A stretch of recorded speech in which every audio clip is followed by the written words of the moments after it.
Welcome, specialists, coaches, dads of kickers, moms of punters, relatives of long snappers, and dogs that check kickoffs, to the Iceman Kicking Podcast.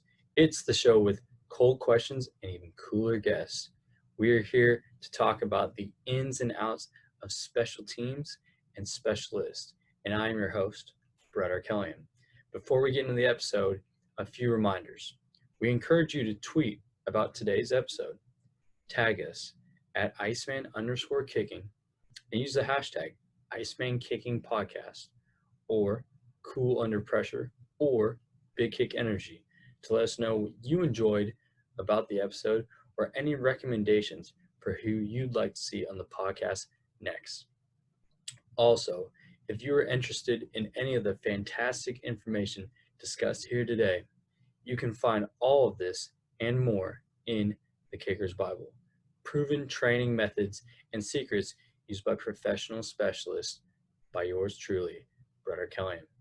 It includes tips from over 20 NFL specialists, along with numerous personal accounts from Eagles Hall of Fame kicker David Akers and current University of Florida analyst and ex-NFL kicker Shane Graham. Visit IcemanKicking.com or go to our Twitter bio to purchase your copy today. Now sit back and get ready for one cold episode.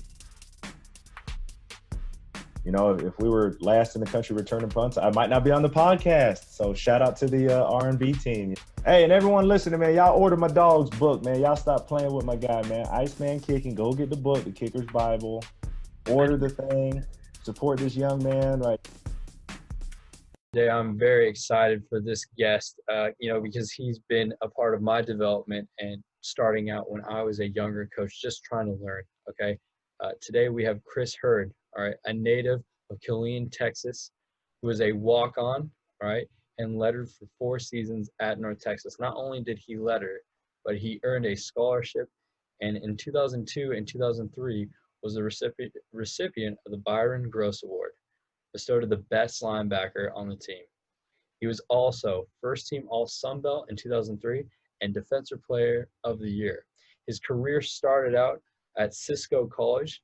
He became a GA at North Texas, also appeared in roles as a special teams QC at Arkansas and at Tennessee. Eventually, he moved on there to Florida Atlantic. With the Owls, he made an immediate impact, coaching such all-conference players like Lucky Whitehead, Dalton Schomp, and numerous other ones.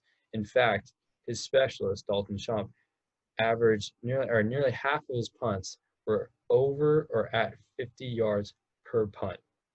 From Florida Atlantic, he moved on to UT Chattanooga, coached some great players there, and now has landed at Akron. Coach, welcome to the cold seat. How you doing? I appreciate it. Appreciate you having me on. Excited to be here and appreciate the great intro. Make me feel good and remember some things about myself from back in the day. So just glad and excited to be on. That's awesome. And that, we had to do our research, and especially with you, we got a long list of accomplishments there. I got one question.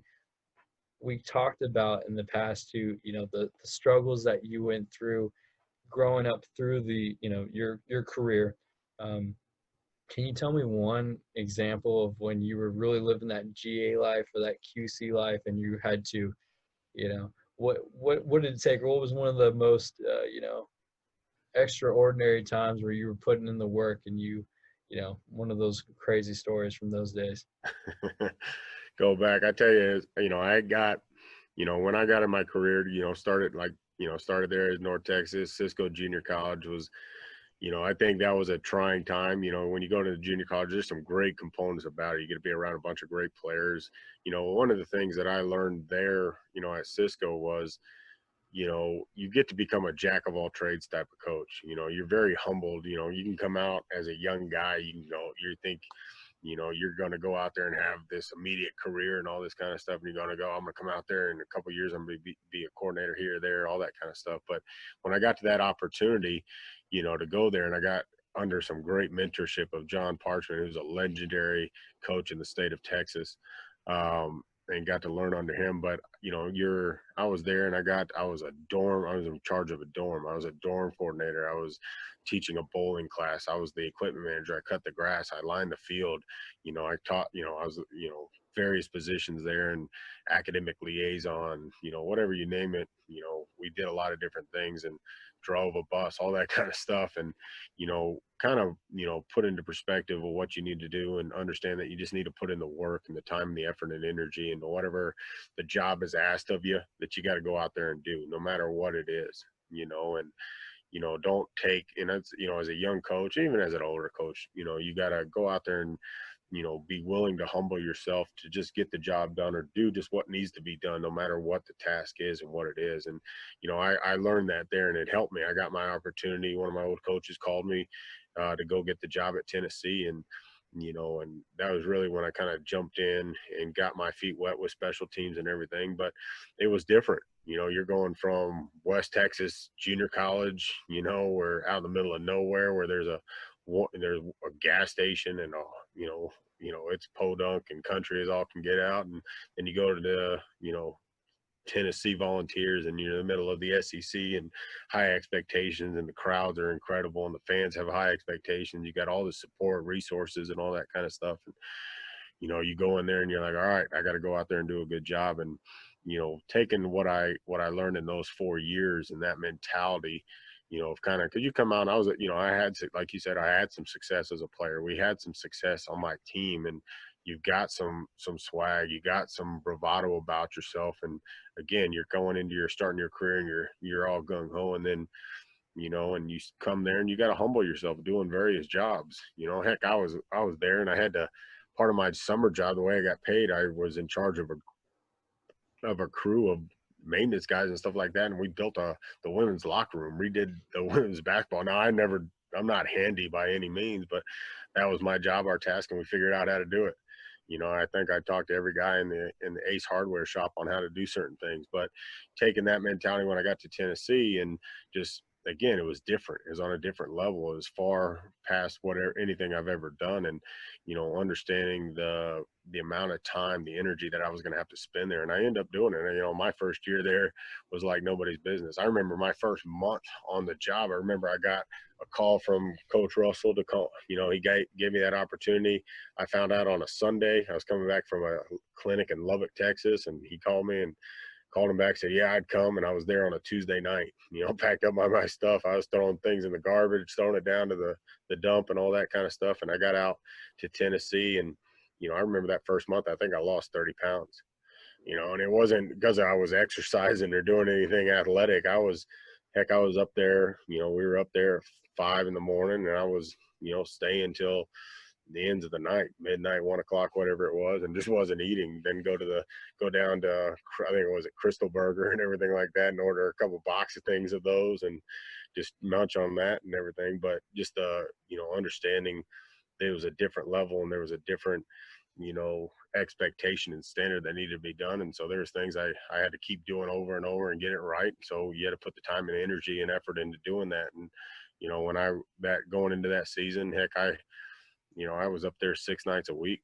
I think Thursday night was kind of my night off after we got done with we were morning practice team, got all the stuff I needed to get done for game day, as far as all the paperwork and all the charts and all that kind of stuff that you needed, depth charts and everything like that. Then I'd go home and, see my girlfriend at the time, and then who's now my wife, so how she stayed with me, I don't know, with staying up there 6 nights a week. And then after game day was done, then you're going back in the office, and heck, numerous nights I'm sleeping in the office, sleeping on couches, sleeping on towels that I borrowed from the locker room on the floor and everything like that. But, you got to put in your time, your effort. And again, it comes down to, you putting all that energy and effort in order to put out a successful product. Because anything you want to do, and you want to make sure you do it to the best of your ability.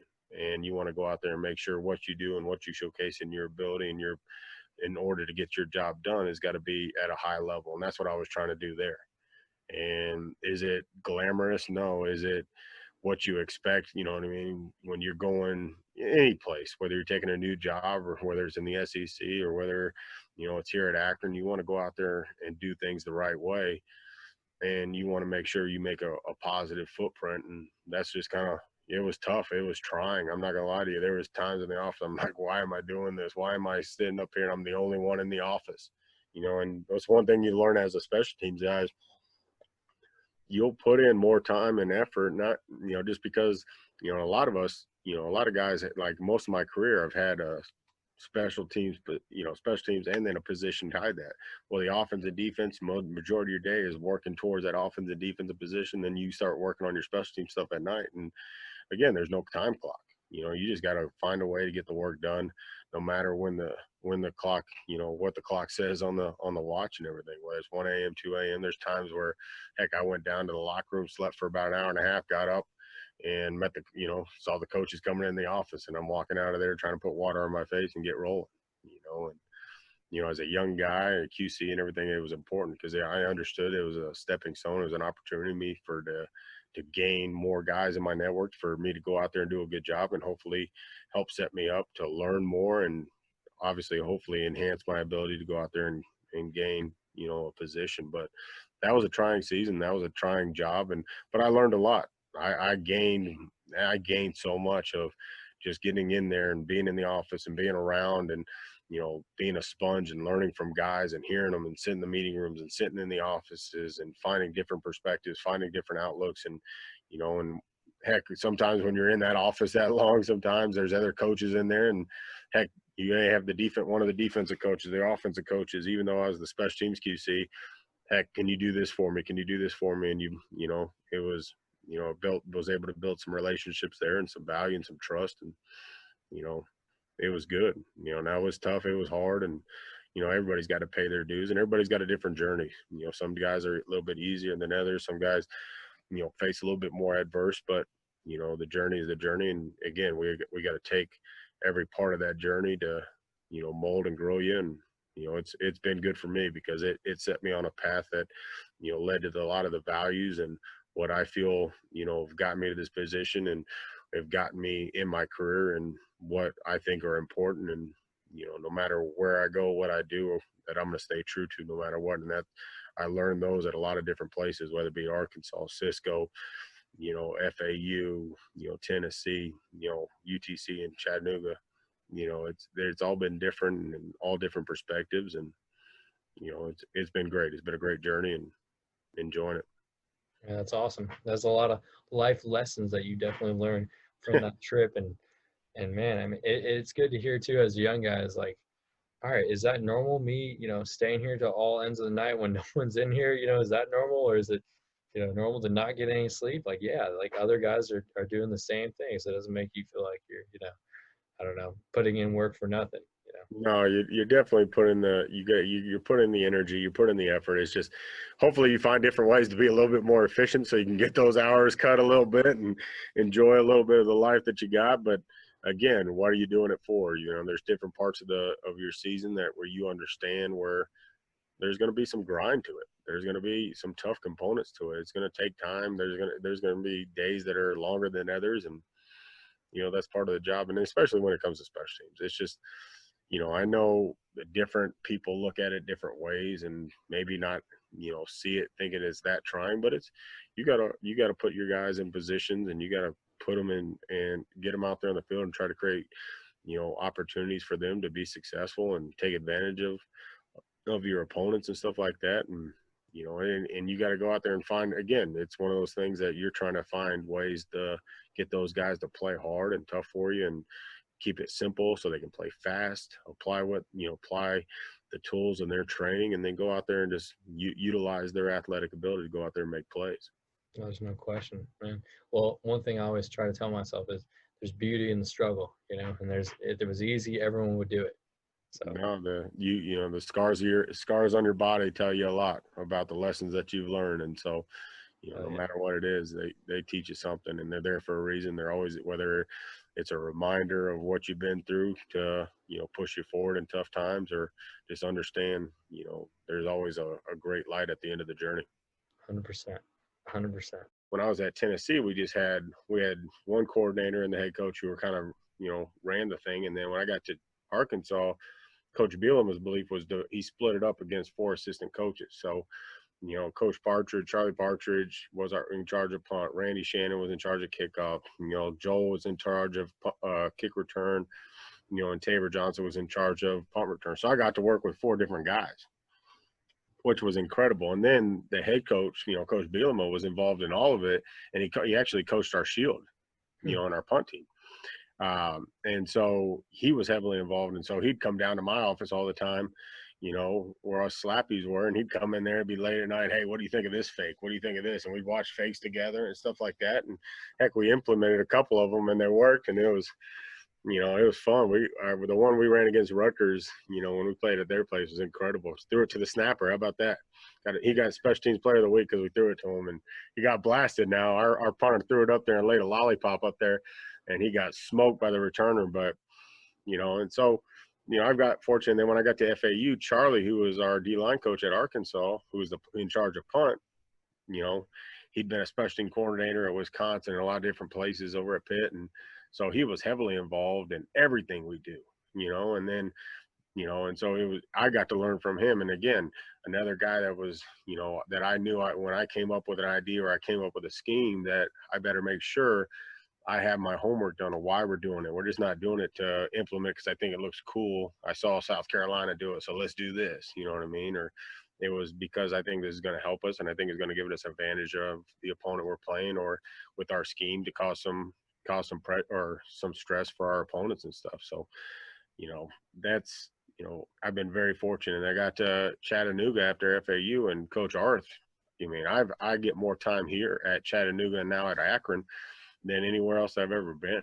The amount of time meeting times that I get, for everyday meetings, the time I get on the field, the time I get in our practice periods, the walkthroughs in camp, heck, in this COVID time when we got an opportunity to get our guys back, during the summer, even whether there's virtual, we were doing virtual meetings, install meetings where I think I had like 17 meetings this during this off season, and shoot, man, and they're 20-minute meetings. I got to install things multiple times, and I got to put in a lot of our philosophy stuff, and got to put in a lot of our, go over examples of, to try to create the buy-in type stuff. You know what I mean? I got so much time that I got to be able to do all these different things. And, that's what's different, that I've just got a lot more time here. And, and I'm very grateful, very, very, very grateful for that, because not everybody gets that. I got buddies that, hey, you got 7 minutes to get 2 units in. Okay, let's roll, and, some places are better than others. Yeah, man, that's really what I want to hear about too, is not just the X's and O's, but that buy-in stuff, or that stuff, the way to influence your guys. And especially, I'm sure you got to get more into that this off season, this fall, than you ever have before, right? Because you just had so much time. Yeah, and that was the big thing. We got with, we didn't do a ton obviously in the spring. Obviously we lost our spring ball, and it was more academic driven, keep our guys on task. And, offensively, we did more offense and defensive type stuff. But once we got into the summer, when they normally be on campus and stuff, we started implementing these meetings, and, really just kind of started off with some philosophy stuff, and then kind of why are they important? What's the importance of special teams? And just kind of, and giving them a variety of facts, a variety of different ways to look at it. Just how it affects the game. One way we did it, that I thought was really impactful. There was a couple teams that played last year, and the reason one team won over the other was because of special teams.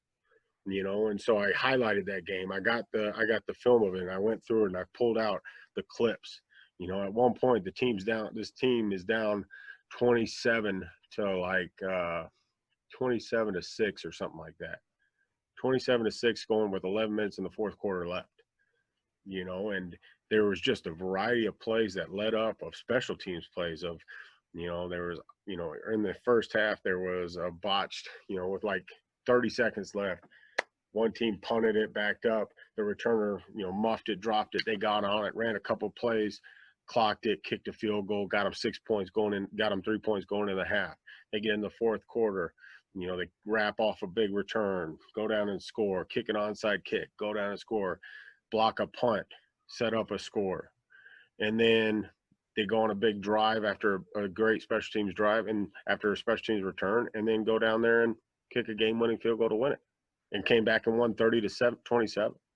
So we were able to highlight things like that and saying, hey, I know you guys don't always understand what these plays do, and you see these big momentum plays, but you go out there and make explosive plays. And just talking about, we talked about the field position battle, how you got to win that to set up, have a great offense, have a great defense. If you get explosive, you're setting up your teams with great field position. And that's what it's about. How can we win the drive start average? How can we set up our offense and our defense in optimal field position?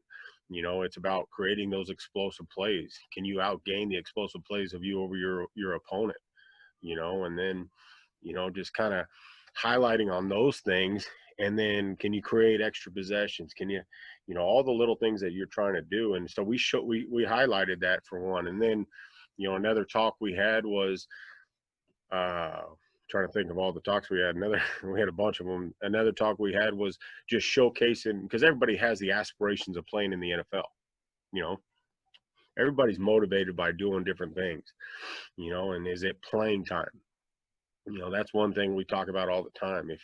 And I ask them, I kind of stole this from the guy over at South Carolina. I was fortunate to listen to him talking this off season, and he had a great talk about just how they try to create some buy-in, and I kind of took it and ran with it a little bit, and just kind of talking about playing time, your love of the game, and you want an opportunity to play in the NFL. Well, guess what? You're most likely, the opportunity that you're going to have is that unless you're a marquee player, guess what? You're going to have to play on special teams. And if you truly love this game, and I know we go up there, and again, I stole this right from him, so I'm not taking credit for it. I go, hey, how many of you guys love the game? Let them talk, And then you go playing time. It shouldn't matter. If you love this game the way you love it, then it shouldn't matter what type of rep it is. So we called it, the value of the rep. Just like we talk about the value of the yard, every yard counts.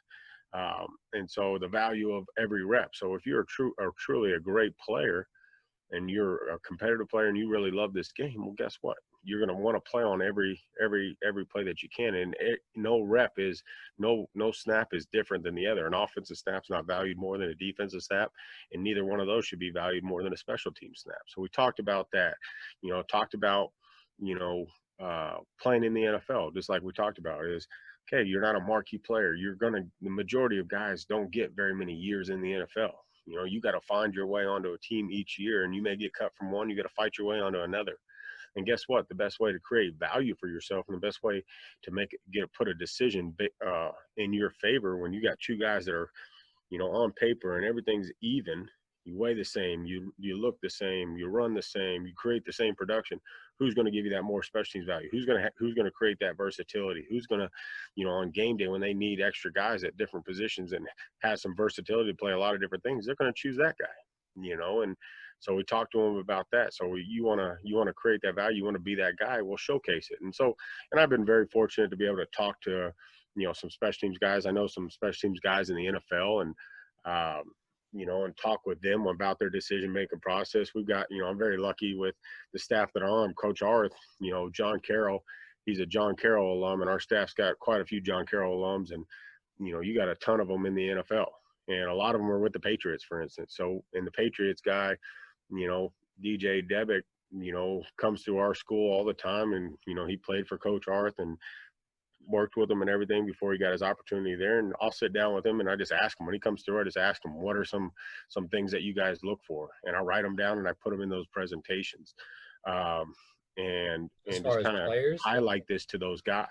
You're saying, what do they look for as far as players, or just? Yeah. Like what are your separation factors? When you're looking to make these decisions on these borderline guys, these guys are going to make your 53-man roster. When you're in the preseason, these guys are making their cuts. What's the decision-making process? Is it all based on numbers? Or when you get down to that certain number and you got two guys that are fighting position, what's going to be the difference? You know what I mean? What's going to be the separation factor? And it's going to always come down to the value that he has for the team in the long run. You know what I mean? What versatility does he have for the team? Can he do multiple things for you? And plug, it's a Dutch boy that can, he's got to plug holes with his fingers. That's the same thing. How many holes can you plug? How many things can you do for that team to keep yourself on it?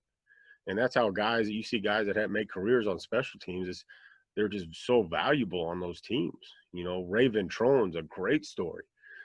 I highlight Ray. Ray's now the special teams coordinator at the Indianapolis Colts, and he played I think he had 8-9 years, and he didn't play very many snaps. And heck, and he made his career. He was with the 49ers. I think like 2013, 2014, he was like their special teams player of the year.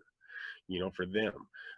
He played with the Patriots. He played with a bunch of different teams, and when he retired, he immediately was hired as the assistant special teams coach for the New England Patriots, the best organization in NFL football. Why? Because of what he did, how he played. There's a couple different stories like that, and it's just, it's cool. So we highlighted, some of those guys and their stories, and then, then we finished the talk off with our, talking about your best players got to play, and if you truly think you're one of the best 11 guys on the field, no matter what, then you should want to play on all special teams. We should want to put our best 11 out there. And if you truly believe in your heart and what you are, that you're one of our best, then you should be out there and you should want to be out there. So, kind of put that into a talk, one time. And I know I'm getting a little long and winded and all that kind of stuff, but it's huge. And I think we spent 6 meetings talking about just buy-in and just the importance of special teams. I highlighted a couple of players there. Ashton Duncan, that's up with the Indianapolis Colts. He was a guy at a Malone College here in Ohio, Division II school. He was their star receiver, but he was one of their star special teams guys. He was a special teams player, stud for him, and was fantastic. And how did he make it up there? He went into camp, got cut, signed him on to the practice squad, played the practice squad, got into week 4. Guess what? They brought him up on special teams, and then he killed it in 2019, crushed it. And guess what? He signed a 2-year deal that paid him over $1 million, for what he did on special teams. Now he's adding some value at receiver too, but his role was, I was able to talk to Bubba up there, Ray Ventrone. I asked him, and he goes, yeah, he crushes it. He comes in, does what he's supposed to do. He knows what he needs to be doing. He's been out there, been productive. He's got great speed, great agility. He makes plays. Well, guess what? That's what they're looking for. So just kind of, highlighted him, and I can't remember. I wish I could I should just pull it up and find his name. There's a guy on the Patriots. Was it in 2019? He played 820 snaps. 820 snaps or something like that over his career. That was what it was. 820 snaps over his career. 819 of them were on special teams. Something like that. So and then he goes and he signs a 1-year contract this last year. He just left New England. He just signs a 1-year contract with the New York Giants for over $1 million or over $2 million. 1-year contract for $2 million, and all he does is play special teams. So you can make a career out of it. So just highlighting that, and we talked. I don't know. On the teams talk, you probably what's the guy, Reinbold or it's a part with Jeff Reinbold, yeah. Yeah. So like he talked that one time about transferable skills. Yes. You know what I mean? So I went through our season, went through some offense and some defensive clips and found transferable skills, blocking, tackling, ball security, all that kind of stuff. And we just went through it. I defined what a tackle was, got with our defensive staff and said, all right, because we talk about tackle levels. Tackle, level 3, level 2, level 1, those type of tackles. Talked about the different types of tackles, whether it's a profile, angle, cut, shadow tackle, and described them and showed those tackles of what, those tackles on defense, those tackles on offense, showed, we got on with ball security, showed examples of ball security within special teams of how important it is that the snapper, how would this, got to have a great snap, whether it be field goal snap or punt snap. Showed some good ones and showed some ones where some snappers. And we had a couple last year, but I didn't want to be negative on it. So I showed somebody else, watched a bunch of film and tried to find other guys and showed them bad snaps to the punter. Guess what? It didn't equate into something positive. You know what I mean? He ends up getting tackled back there. The punter dropping the ball. Yes.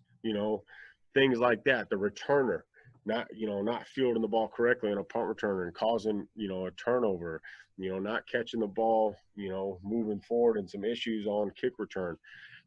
sideline, kind of your sideline drills and your sideline criteria with how you want to catch the ball towards the sideline and the decision-making process over there. Just things like that on when you carry the ball, the ball security that we've got to have. And then, transferring over that into blocking, saying, hey, look, these are the same blocks you guys are doing on offense, on the perimeter, tight ends, fullbacks, running backs, receivers. These are the same type of block, and showing those examples and just kind of using what he was talking about and showing our guys the transferable skills of what we're working. We're teaching the same things. It may be a different terminology here and there based on, the unit and stuff like that, but it's the same skills, and they're all transferring for you to be a better offense and defensive player. And I think, it's important to kind of, go into that component, because they all, like I said, they all want to be great offense and defensive players, and we did a talk like that, like I said, and then we had the head coach talk twice. The head coach got up there on our first meeting, enhance what his thoughts on special teams, his importance, how he plans to, implement that into our program, and then he came and talked again. It's been a team meeting. And then with all these meetings, these special teams importance meetings, the whole team was there.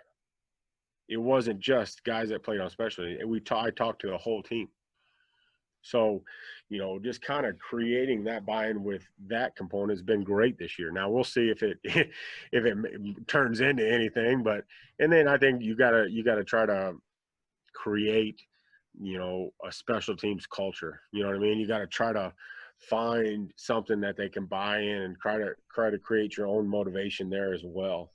As far as with the players and getting them motivated to come into practice, to give their all in camp. And, and I think you do that through motivation of, praise on the big screen in front of people, giving them credit, showing great clips, and I think you also got to watch how you critique the guys in the meeting and understanding your team and understanding these guys nowadays. But I think you got to, when you're criticizing them, you got to find ways to highlight the mistakes to be corrected, but do it in a positive way that they don't feel like you're coming at them. You know what I mean? And I think that's important. I think you got to, and there's things that I think you can go at them a little bit with. I don't think, technique, fundamentals, you got to clean that up.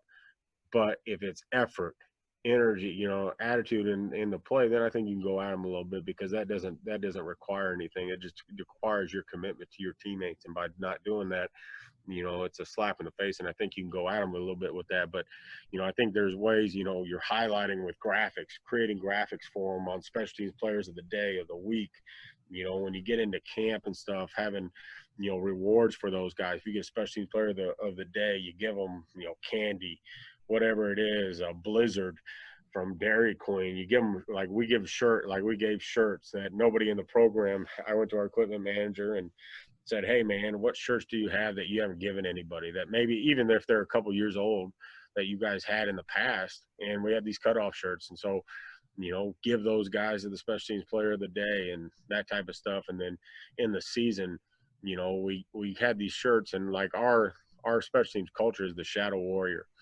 And so came up, that I had our graphics guy, Nick Carillon. He did a fantastic job of creating all our graphics and stuff. But it's like this shield thing, and it has SW and Akron on it. And then our kind of signal for our, because it's a battle axe. I found my dad's a military guy, and so I sent his butt to like a military surplus store, and I said, hey, find me a tomahawk, an axe, or something like that. And so I got this tomahawk, this badass killing looking machine thing, and so had him buy that and send it to me. And so I get up there in one of the early meetings in camp, and I get that thing, and I talk about the culture and what it is, and I got this battle axe, and I take the thing off, and I start beating on my chest, hoping I don't impale myself, and they're just waiting for it to happen. And but that's we have that, and what we do is we have a special teams player of the week every week, and so during the game week, and we have these shirts made, and only guys that win that get the shirts. So they get guys to walk around, they have their shirts, and then at the end of the season you have the point leader, and everybody, you can get points by doing certain things positive, you can lose points by certain things negatively, and all that kind of stuff. And we keep it tallied up, posted up all the time, highlight who the guys are and where they are each week. And then at the end of the year, I get that axe and I put it in, I get it, send it somewhere and they put it in a shadow box and we get a plaque thing made and put it in there with their name, you know what I mean? All that kind of stuff. And they get to take it home with them. What You I give tell them the them axe? is, huh? You give them the axe? Yeah.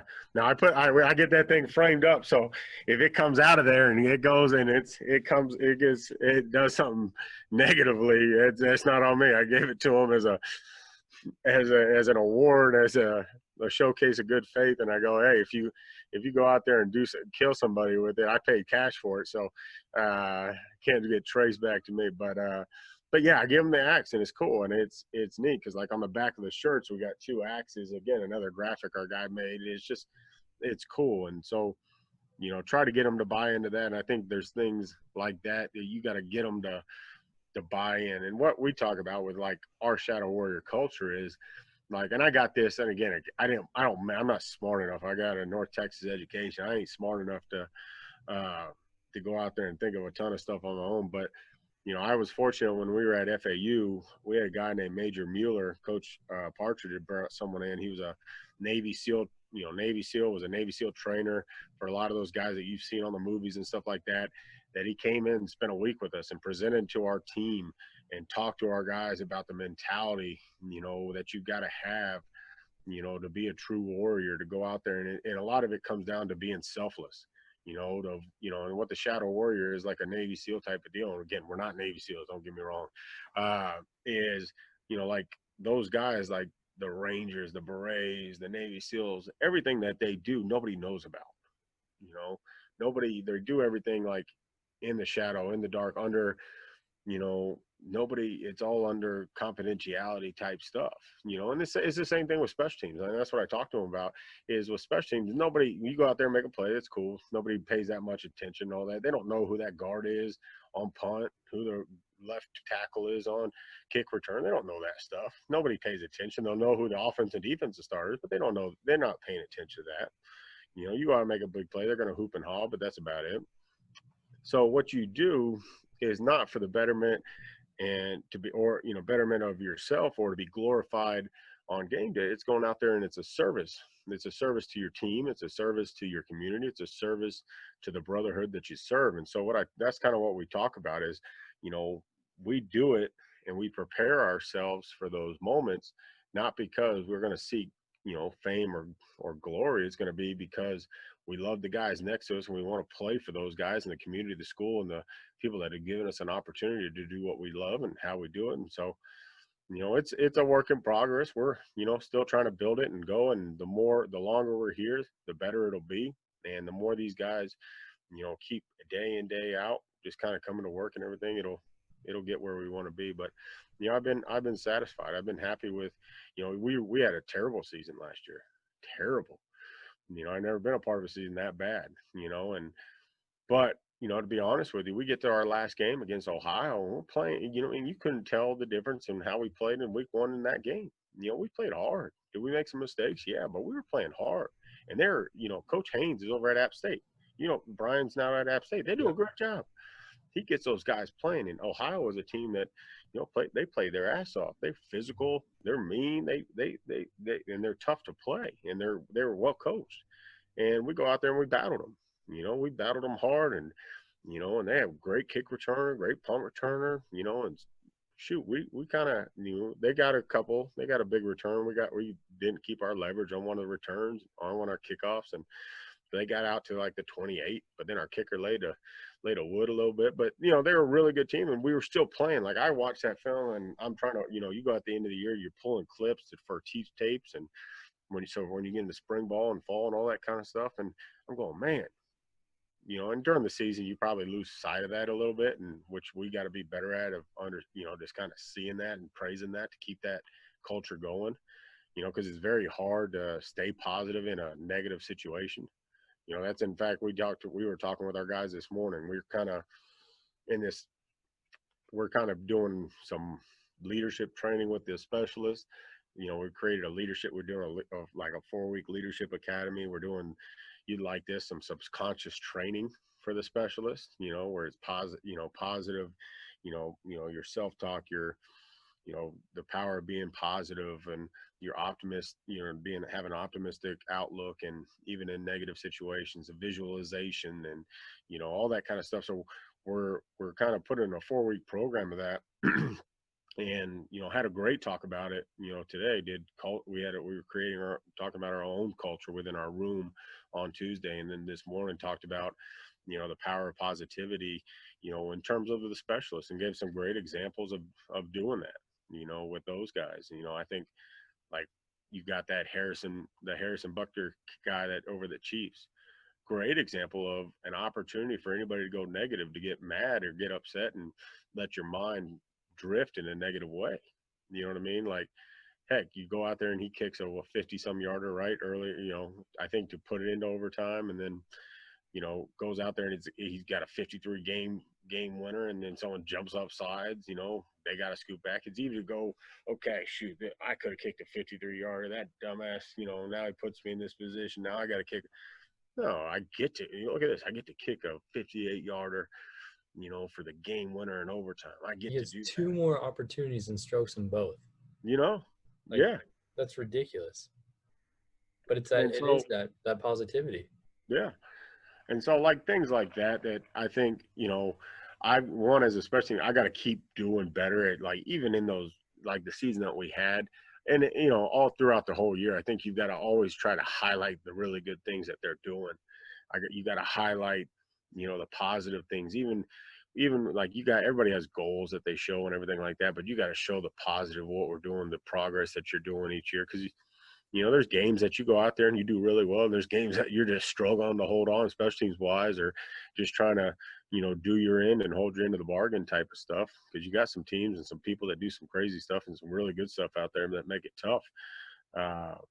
But just staying positive with those guys, reinforcing what you do and how they do it, and, keeping them wanting to come back and, create energy in the room. And I think that's the biggest thing with them. And then, like, in camp, some stuff that we do, you give them rewards. Like I said, you get shirts, you give them candy, highlight them on the screen. And then even, I got this I was at the Ohio Coaches Clinic down in Columbus.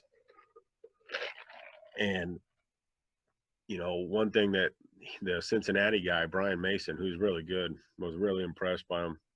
And they played really good in special teams and stuff, but was able to listen to him. He talked about kind of their philosophy and talked about some punt return stuff. But, one thing that I got, like, he talked about what they do as far as,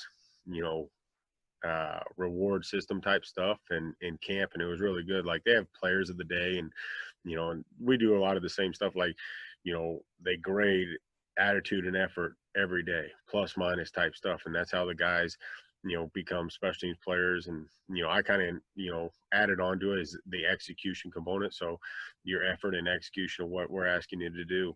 And then, that's how they got special teams player of the day. And so, they give them something. That's where, like, he gave them rewards. You want a snack from this place. You want a snack from that place. Send, go out and grab it, bring it back to them for one of their night meetings. Have a blizzard for your nightly meeting type of stuff. And then, one thing that I thought was really cool is usually you have about 4 weeks of camp, you know what I mean? And so he has a player of the week. And so what he did is, the player of the week, whoever it is, and I think give him a t-shirt and everything. But then at the end of the camp, the guys that were basically their players of the week, he took them out for a steak dinner. And it was their champions steak dinner night. So the 4 players of the week, especially player of the week, got a big fancy, $300 dinner type deal. Not each guy, but, he goes out, you got 4 guys, and plus you, and you probably take your kids, your wife, you're probably spending good money, but, it's worth it. That you gotta be willing to invest. Like we bought those shirts, you gotta be able to invest in that type of stuff. Like my wife, when going into fall camp, she bought me all this candy from Costco. I asked her to get me all these big candy bars, Paydays, Snickers, Kit Kats, all that kind of stuff. And the season gets damn canceled, and now it's just sitting in my office. So I started just trying to get it away so my fat ass wouldn't need it all. So just things like that I think are important. Do you think that really, excites them, like getting the steak dinner? I mean, does that get everyone on the unit to rally around it, or is there, No, I think, for that component, I think, I don't think it's like you're true motivated, but hey, man, if I work my ass off and I put in a good week, I could be the special teams player of the week. And if I do that, I'm going to get to go. You're a college student. How many of you guys can go out there and go that when you're a college guy that you go out there and you go out and get a $50 or $40 steak, a really good steak at a really good steakhouse with the salad and bread and some great appetizers and all that kind of thing. You can go out there and you spend a good chunk of change. Heck, I remember when I was in college, we went to this steakhouse and I didn't have much cash, and we went there and I didn't know we were going there, and I'm so, how am I going to pay? I bought the cheapest, smallest steak in the world, a little 6-ounce sirloin, and just because you're trying to get by, but just things that they don't get on campus that they're not necessarily getting. Now they can get that stuff. They probably get a lot of that stuff, and when we get into the season, when we go to hotels and all that stuff. But and I know some bigger places stuff may give them steak that what I mean at the training table. We ain't giving them steak here, so like that anyway. But so anything, and it doesn't have to be steak. It can be, hell, I'd ask them, what do you guys want? Would you want to go? What would entice you? Leave it up to them. Let them make the choice of where they'd like to go out to eat.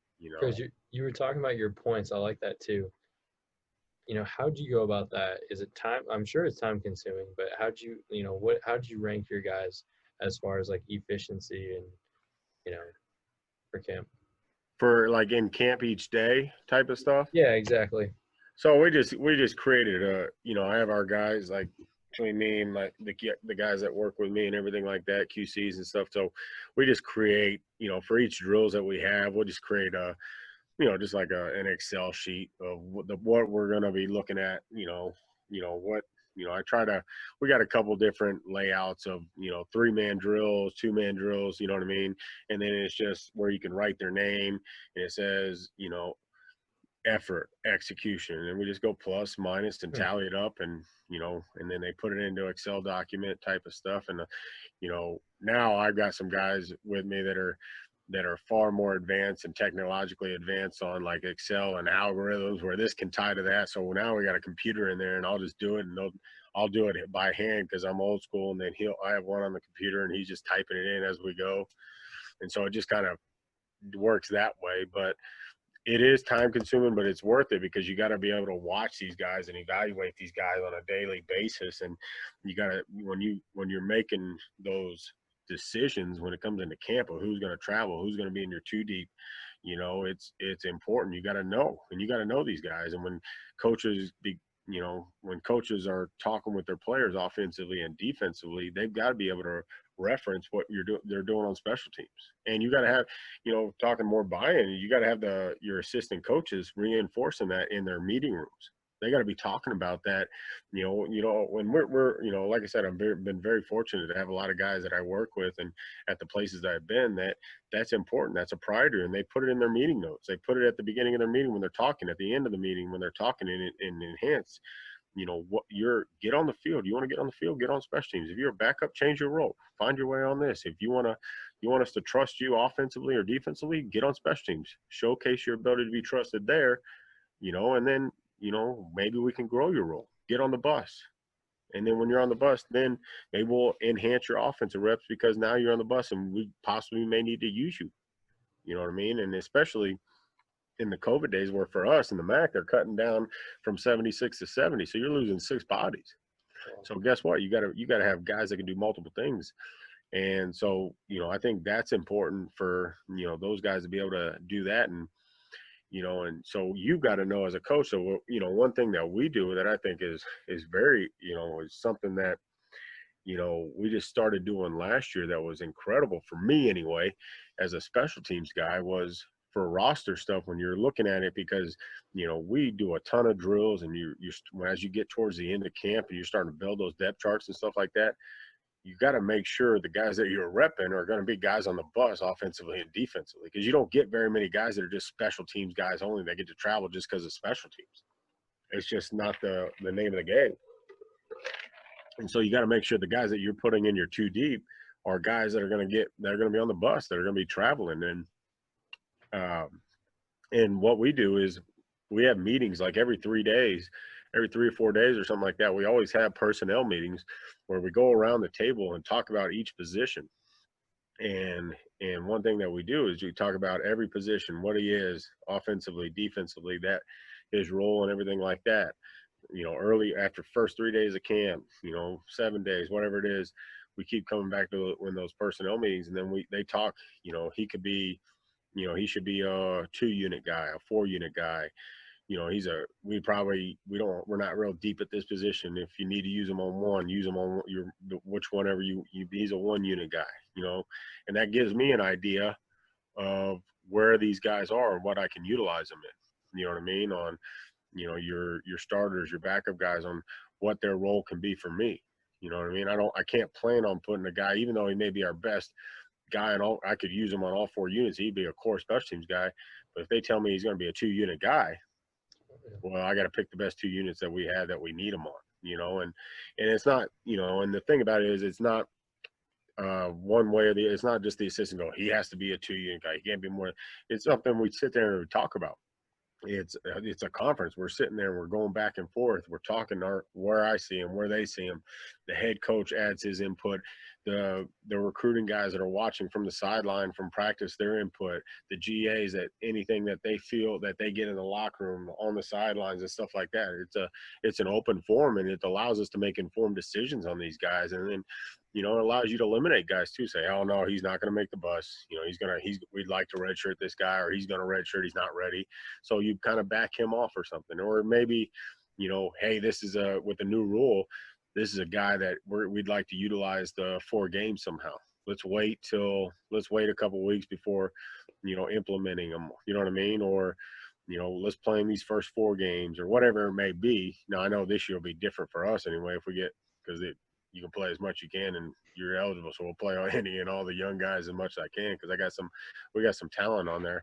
But like last year, that was a lot of, okay, let's play this guy early, you know what I mean? And that allows you to build your depth chart. And then even your 3rd and 4th guys, it allows you to kind of place them where you want, and then try to get them reps early in the season if you think there'll be a guy later down the line, in those meetings, like, hey, this guy, I think he's not going to be ready yet, but I bet by week 6, he's going to be a guy that's going to be breaking the defensive depth chart. So you guess what? You got to start preparing that guy. So when that time comes for that call up, that you can utilize, because he's probably not going to get every rep on defense, but he's going to be elevated and they're going to work him in. Well, let's get his feet wet. Let's get his feet wet on special teams. Let's see how he can do, and so that's just some of the ways that we've done it. And it's been very good as far as when you're evaluating. It's been critical for me this year, because it gives me a better idea of the roster, or what my roster actually is going to be, and the guys I can actually use, or how many units I can use them on. It's been very informative for me, and it's been something that we added last year that was really crucial, figuring out who's going to be our guys. Sure, especially in fall camp. I mean, that's huge to have that open dialogue to understand, like, this guy's a potential, or this guy we need to hold off on him. 100%. Yeah, that's about all. My other question too, and I was thinking about this recently, is like, with your assistants, like, you're talking about players getting them to buy in, and you're talking about how, other assistants you work with are like stating your message at the start of their position meetings and stuff. How do you get them on the same, wavelength with you? I mean, is there a dialogue about it, or, where does it start? No, I think it always starts with the head guy. It always starts with the head guy. If he makes an emphasis on it to them, and to, talk about it in their meetings, to talk about it with their unit, and makes it an emphasis for them to be on the field coaching. And if he doesn't see guys holding up the standard on the field and stuff like that, making sure they understand it, then I think that's where it all starts. He's got to set the standard of what he expects out of everybody. Just like we expect, we tell our guys, here are our expectations when you're in a meeting room, when you're on the field. How do we go about this drill? When we go out there and we're drilling in our rep, how do we do things? It's the same thing with coaches. It's no different. We all need to have expectations of what we do and how we do it, and it's got to start with the head guy. And then it's got to be me making sure I'm upfront, honest, and say, hey, this is what I need from you. This is how we're going to run it. It's going to come down to me meeting with those guys, communicating with those guys, and making sure, because again, this is, the special teams component is is my deal. You know what I mean? They coach an often, this is the first time that I really haven't had a position, along with the special teams coordinator job, that they're coaching other positions, so they've got other priorities. They're game planning just like I'm game planning. They got to get meetings ready. They got to get their players ready so they can play on Saturday, and they need me to communicate how we're going to do things, a drill, how it's going to be set up, how it's going to be run, how if there's matchups, how we want to create those matchups and stuff like that. And so we got to do a great job on my end of communicating to those guys of the importance of what they're doing, how they're doing. And and then you just got to have guys that take pride and understand it's a team thing, that. And you have assistants that are on both sides. You got assistants that are great, and you don't have to do a lot to talk them into buying. It's about the team. It's about they want to enhance their coaching ability. They want to go out there and have a great team and win football games, and they understand it's a big part of it. And then you have some guys that it's a little bit tougher, that don't necessarily see the importance of it. And that's where it's tough if you have more guys like that, because then you're worried about, can I be at a drill and run a drill by myself, or do I need to roam more? You know what I mean? To make sure things are doing it right and all that kind of stuff. And so, and like I said, for the most part, been very, very pleased and very happy with the guys that we've been around, that I've been around, because they make it easier. Because then heck, I've been fortunate with a lot of the staffs I've been on, especially the last couple and everything, that there's guys on our team that are on our staff that were former special teams guys. I've got we've got two of them, at least, two of them right now, like Coach Gasser was a special teams guy at Toledo and at Iowa State. Coach Tommy Zagorski, like I said, he was running our punt, he was running our shield. Probably the only offensive coordinator or line coach out there running coaching the punt shield on our team last year. But he'd run units in the past. And when I was at FAU, obviously I had the head coach who was our former special teams guy, was a former special teams coordinator. I had Rock Bellantoni, who's now the special teams coordinator over at Utah State. He was on the staff, and had a couple different guys that have had that experience, that you could lean on them, that you can go in their room, ask them questions. How'd you do something? How'd you do this? Do you have any cool drills for this? And and was able to get input on that. So I think and it always makes it easier when you got some of those guys, because they're buying.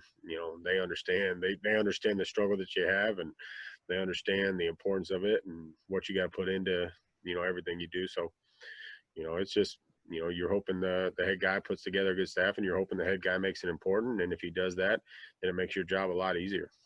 100%. Yeah, and it sounds like an added weapon or asset to have when you have someone that's been a coordinator before. Oh yeah. You can go to and be like, look, on our punt, they're giving us this 5x3 look. Like, how'd you guys respond to that? What would you do here? Stuff like that. Yeah, and that's when we were kind of doing some things, because we try to every year you kind of look back and see what can we do, how do we do it, and can we make it better? How can we do some things that are a little bit more multiple, that will stress our opponents and stuff like that. And if you haven't been around it, like just like all of us, if you haven't been around it, you don't know it. And so you gotta branch out. You gotta listen to people talk. You gotta ask them questions. And luckily, I didn't have to go across the country and didn't have to do a ton of things. I had some guys in the office that I was able to do that. And heck, even this off season was able to do a ton of that with all this extra time. Those teams talk, I got a lot of things from it. I've been able to listen to a bunch of talks, and from guys around the country, been able to call a bunch of guys and get on Zoom calls and just sit there and say, all right, let's clinic. You're doing the same thing you try to do in the off season, but guess what? We don't have to spend $500 on a plane ticket and hotel rooms. We just do it on this and share the film. And so, I've been able to do that, and because it's all, your professional development is crucial, especially for special teams coordinators, and the same thing for offense and defense. But you're always trying to find that advantage. You're always trying to find ways to do it better. And we all teach a lot of the same things. Everybody calls it maybe a different term here and there, but a lot of it's the same. You hear, like, I've listened to like 3 different punt return talks, and they're all the same. You just call it something different. One guy calls it a rip by, another guy calls it a box out, another guy calls it a scrape paint. It's just different terminology or whatever you want to call it. But and then you listen to different ways of people teaching it, different components, some scheme stuff, some philosophy stuff, some like I've been able to, a lot of that stuff that we put in as far as our special teams importance, I was able to just kind of listen to guys talk and take pieces here and there and kind of fit what my views, my values of how I see it and what I think would apply to our guys and stuff like that. So, you know, it's been crucial. That's really cool. And you know what? I'm probably gonna edit this to the front of the video, but I did want to talk about how we met. You know, because No, I've been reporting, but that's exactly what you're talking about here, where it's like, okay, so I was a young high school coach at Smyrna High School in Tennessee, and I think actually I got your contact from Ben Larson. You yeah, guys worked together because at you Tennessee. guys were at UT Martin. That's right. Yep, Yeah, and he came to Ben's a good UT dude. Martin for like 4 months. Yeah, you talked to Ben recently? Yeah, I talked to him as he was going down to Auburn because now he's at Auburn. And I haven't talked to him since I started camp or anything like that. I hit him up. We sent some texts back and forth, me asking him some technique stuff and everything like that. But I hadn't hit him up. I know they got a good game this weekend, so Oh yeah. gotta get ready for that. But Yeah. no, that's cool. Yeah, Ben's a good dude. And a lot of your stuff, I remember that book that you gave me. I still have it, by the way. And a lot of his stuff, it's in the other book that you gave me, or that I bought, which was a great buy, by the way. Thank you. Um, Thank and yeah, it was cool. I still talk to people about that all the time. And I talk to the guys that I have right now. I go, hey, start building something that will help you and enhance, like I said, I go, I was very impressed by you, but just that guy that I'd never met, never knew, and then came up and had this book and gave it to me and had all this information, and it was cool. you. Yeah. Yeah, that's awesome. So I got in contact with Ben, and then ended up I was, got in contact with you, and I was like, hey, you mind if I come up to chat? Because it's like a 3-hour drive from Nashville. Yeah. And ended up going up there, and you had your QC with you. Gosh, I forgot his name. Jim. What is it? It was Jim Monk. Yeah, Jim Monk, my man Jim Monk. Yeah, he's at Yeah. Wyoming now, right? Yeah. Yeah, awesome. I hope Jim's doing well. So he walked me on up there, and I'm a nobody high school coach, 22-year-old kid, and the first thing that like really stood out to me, especially about you, is that you're willing to just sit down, take some time, just talk ball, and then we probably talked for 4 hours, and I remember halfway through I was like, I know you got your wife and your family. I'm sure you want to get home. You're like, nah, I'll be fine. Let's talk for a little while longer. No diss to them, but you were just Yeah. talking ball, and you were showing me all this pump block tape and punt stuff. And I was like, this is awesome. Like, I didn't know people in the profession would be that cool. And yeah, I definitely, the second part to the story was I gave you my book, and I was just like, hey, like, this is something I've been working on. I hope it helps you. And we were talking about how Chat plays UT Martin, or played UT Martin the next year, and you said if I see any of this stuff at UT Martin, because I just graduated from there, you're like, find me. Yeah, I remember that. that's right. And I think you guys beat them. So Yeah, we end up getting them that year because y'all beat us the year before. that's right. Yeah, I remember saying that, going, hey, if they're calling out our checks and stuff on punt, I'm gonna be a little upset. Yeah. So maybe it's because I was part of that game, so that's why we won the first one anyway. So I dropped that off, and then a year later you say, hey, come up to Akron, come talk ball with me. There might be a spot or whatever, and I come up to the meeting, the desk or whatever, and I see the book, and I'm like, no way, man, because I know I've been to 5, 6 different schools just talking to coaches, and I'm pretty confident they all just toss that thing in the trash.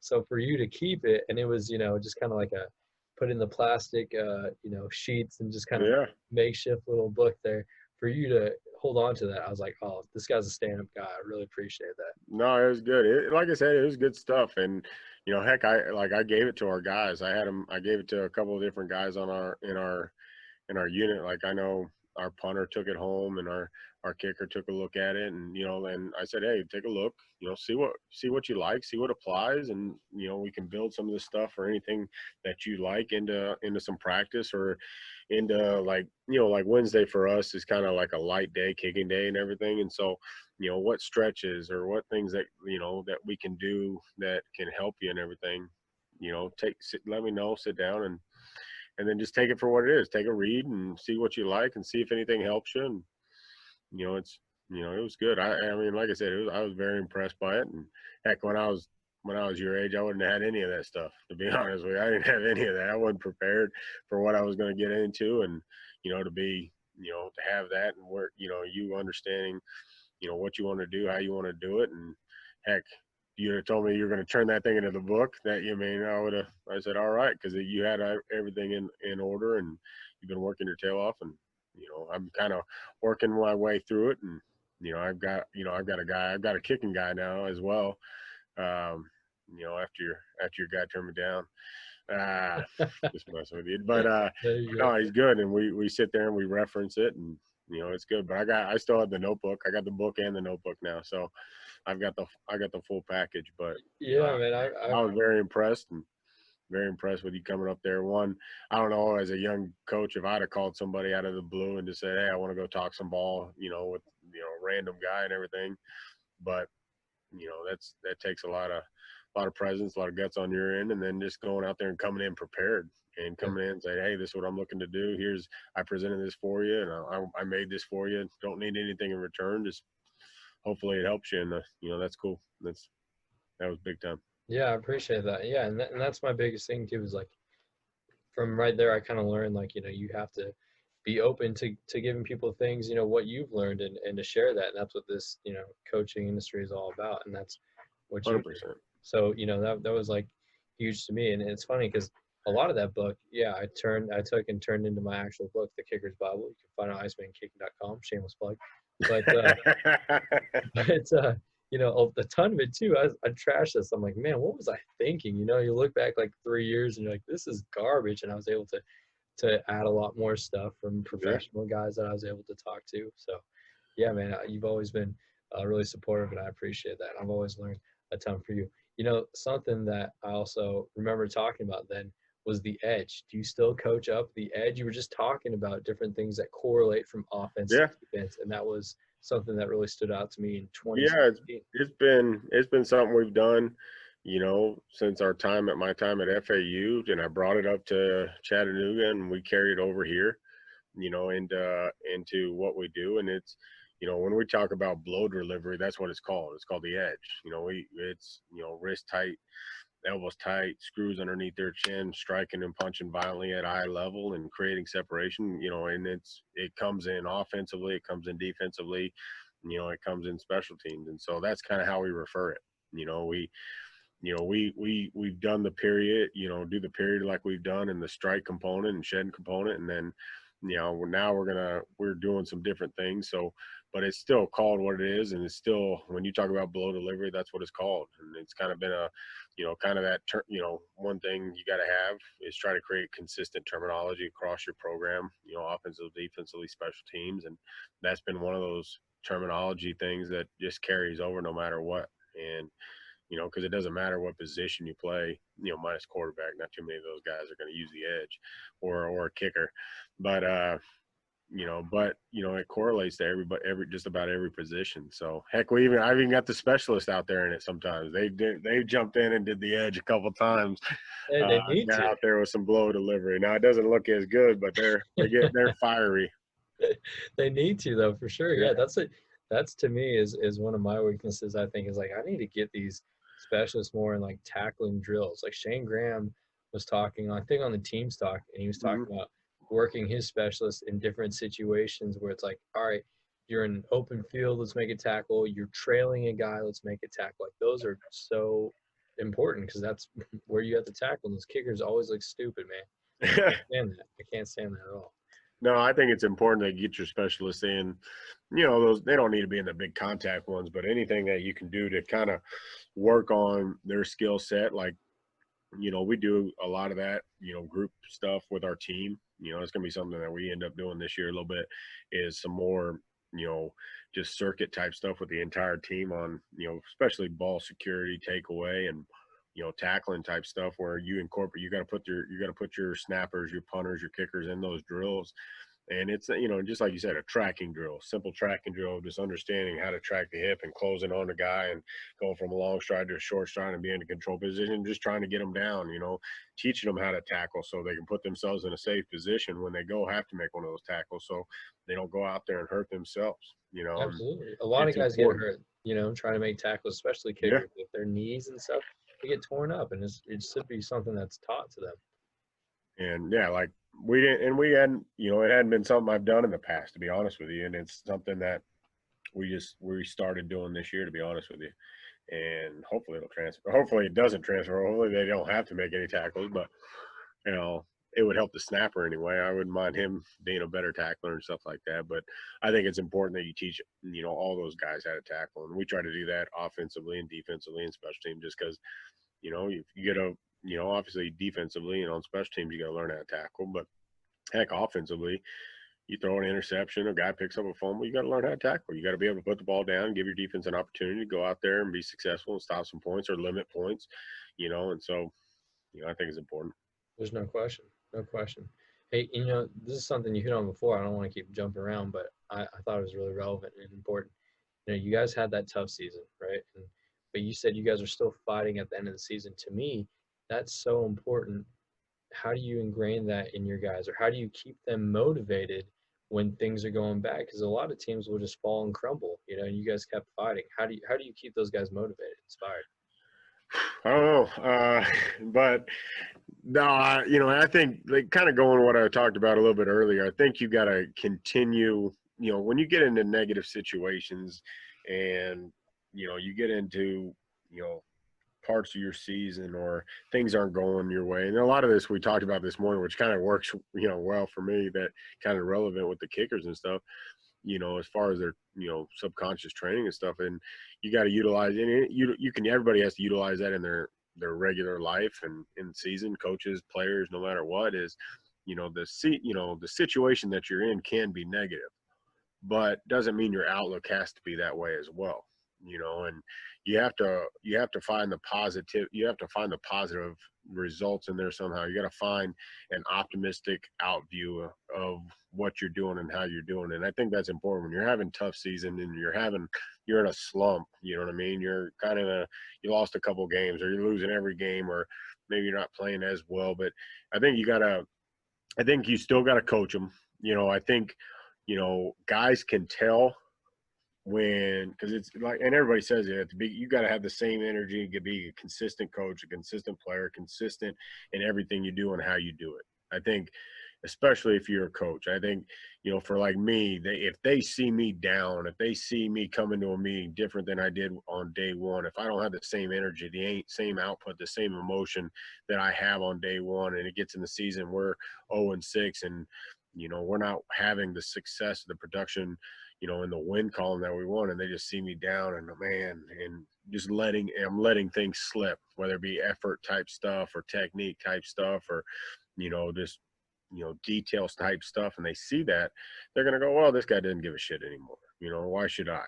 And I think you gotta really hone in on what you're doing and making sure you're staying on point, and making sure you're staying consistent with who you are and what you are. And again, and everybody says it, you got to stay true to the journey. You got to stay true to the process of what you're trying to do, how you're trying to do it.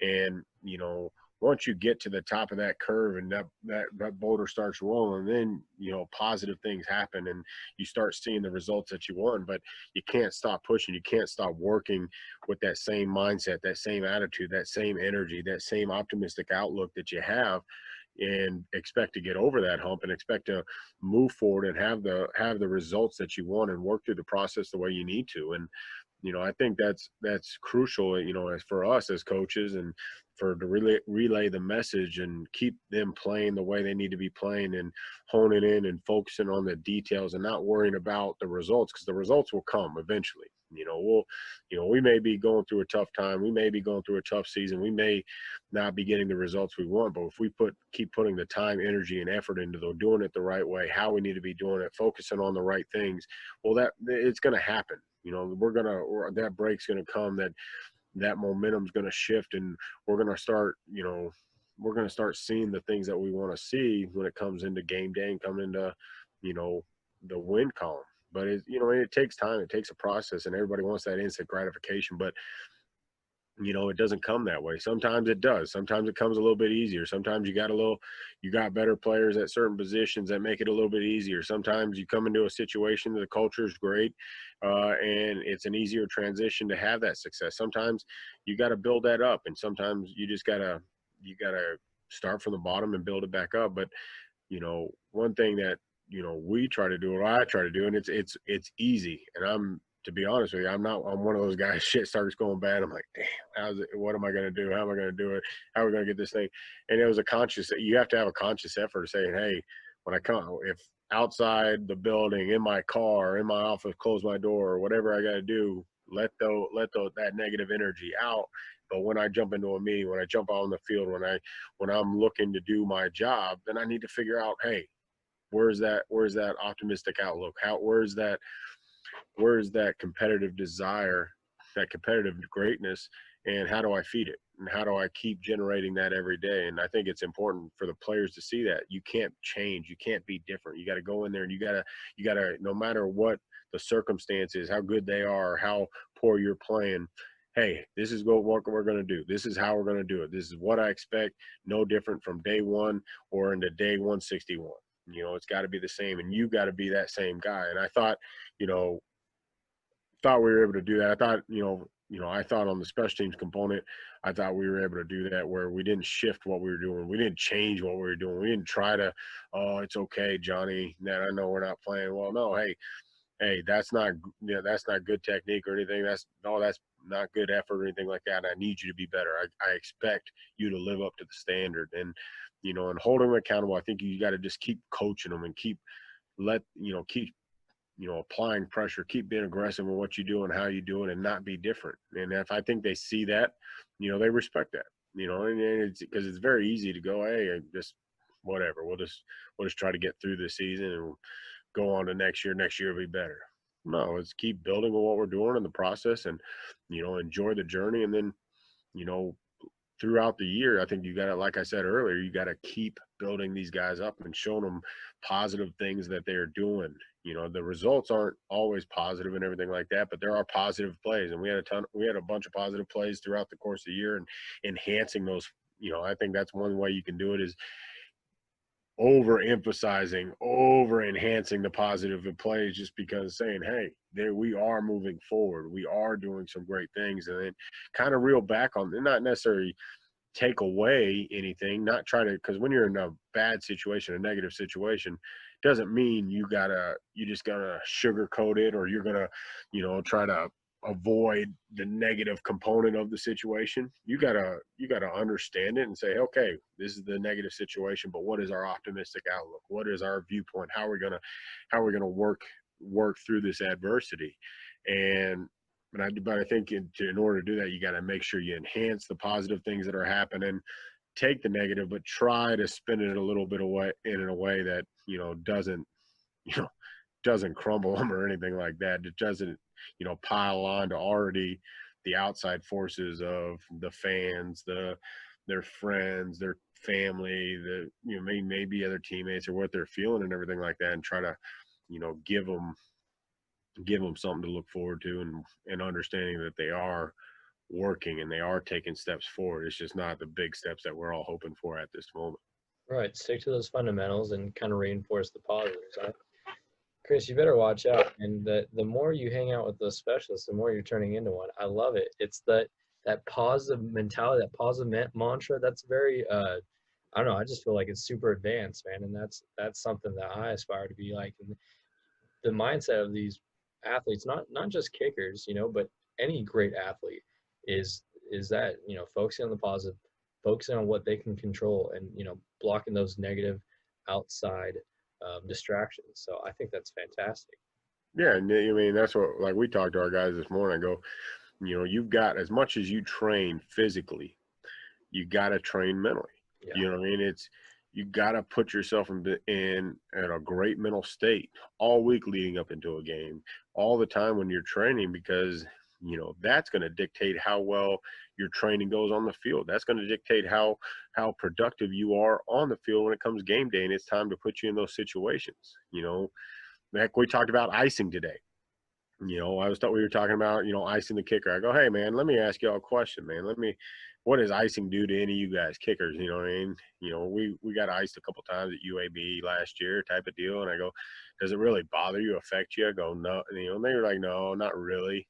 It goes, and one thing that came about is, like, they go, I try to get away from the sideline, to not, so I don't hear people really talking to me, kind of get with my holder or my snapper, kicker, whatever it may be, and be with them on the into the field a little bit towards the numbers, away from everybody.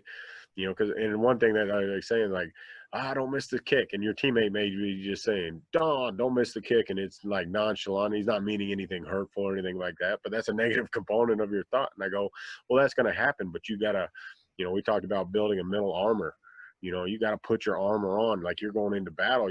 When you put your helmet on, that's got to be your armor. You got to put it on. You can't allow anything to be able to penetrate into your head. You got to be mentally strong to, even if you do hear it, not allow it to affect you, not allow it to affect your mindset. Like, you want to ice me? Good.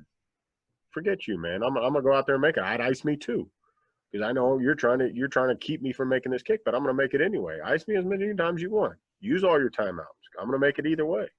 Right. And so, there's the mental component on, and it's everybody. It's not just kickers. It's everybody. It's quarterbacks. It's O-line. It's receivers. It's tight, whatever it may be. Everybody's got to have, the more you can build up the mental capacity and the mental fortitude that you need to go out there and work through adverse situations, to work through. And again, you got to have it even when things are going great, because it's easy to take the cheese and go out there and get caught in a trap. It's easy to go out there and believe the hype and read the clips, read the paper clips, or the, you know what I mean, read the paper clippings and everything like that of Twitter, the stories in the tweets. newspapers and all that kind of stuff. It's easy to, and it's good. You want to build that confidence in yourself, but you got to understand, you got to be able to say, okay, you got to be able to level yourself out. You got to be able to stay on the same track that you were when you weren't as successful as you are right now. What got me here? Go through that process, go through your mental process, talking about those guys going through their, when they take their steps on a field goal. What are you saying to yourself? Ask them that today. What are you saying to yourself? Do you talk out loud? Do you whisper to yourself? Is it in your head? Are you going, okay, 3 steps back, 2 steps over?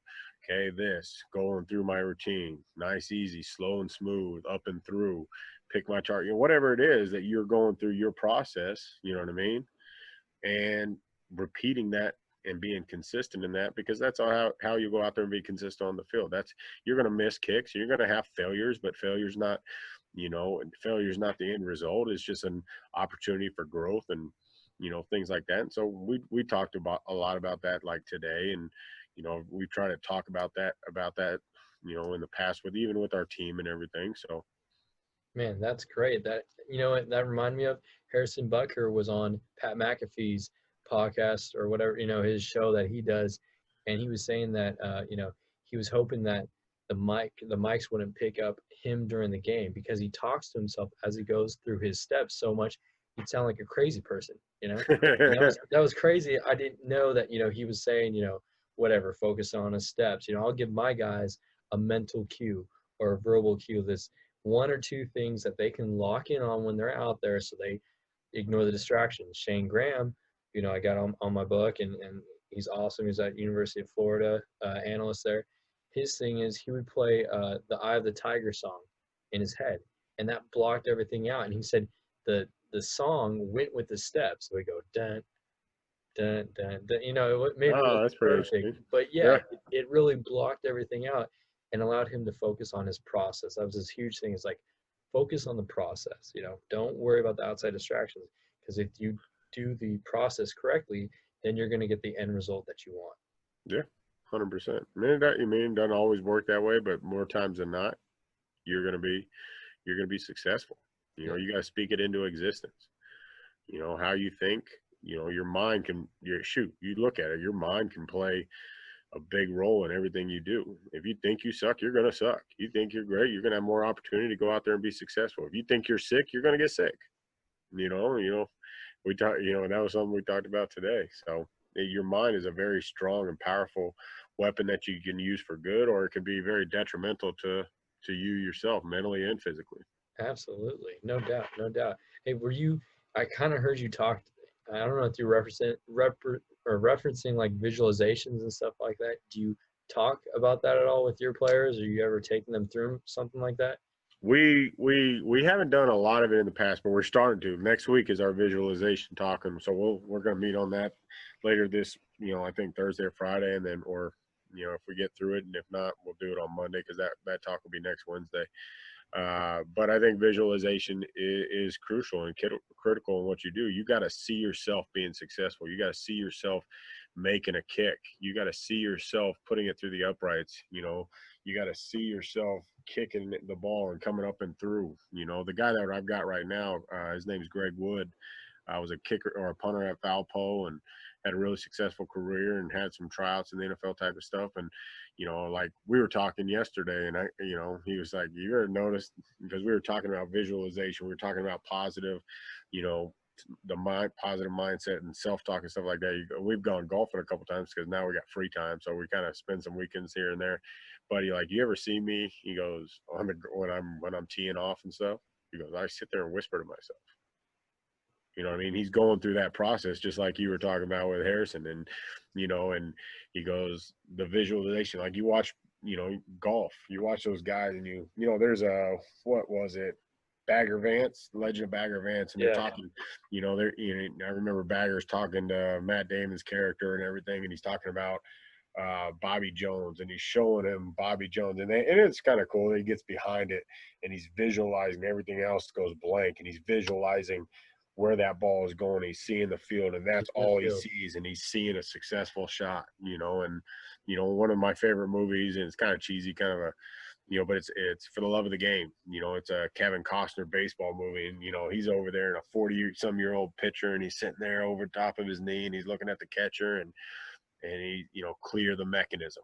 And then everything you hear, like he's in, where he's at, the New York City at the Yankees, and they're yelling at him. And then all of a sudden you see all these people, they just disappear, and all he sees is the catcher and the batter.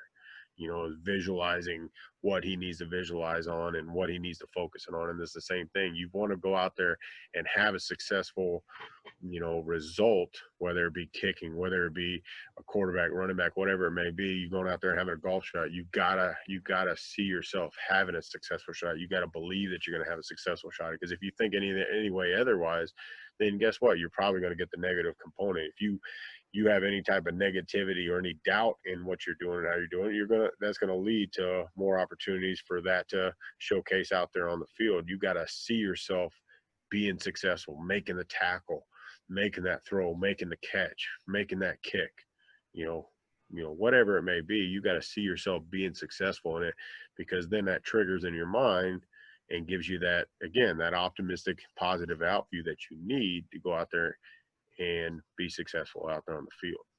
That's no doubt, man. 100%. You know, what's funny is Legend of Bagger Vance. It's funny you brought that up because Brian Jackson is the guy I trained with.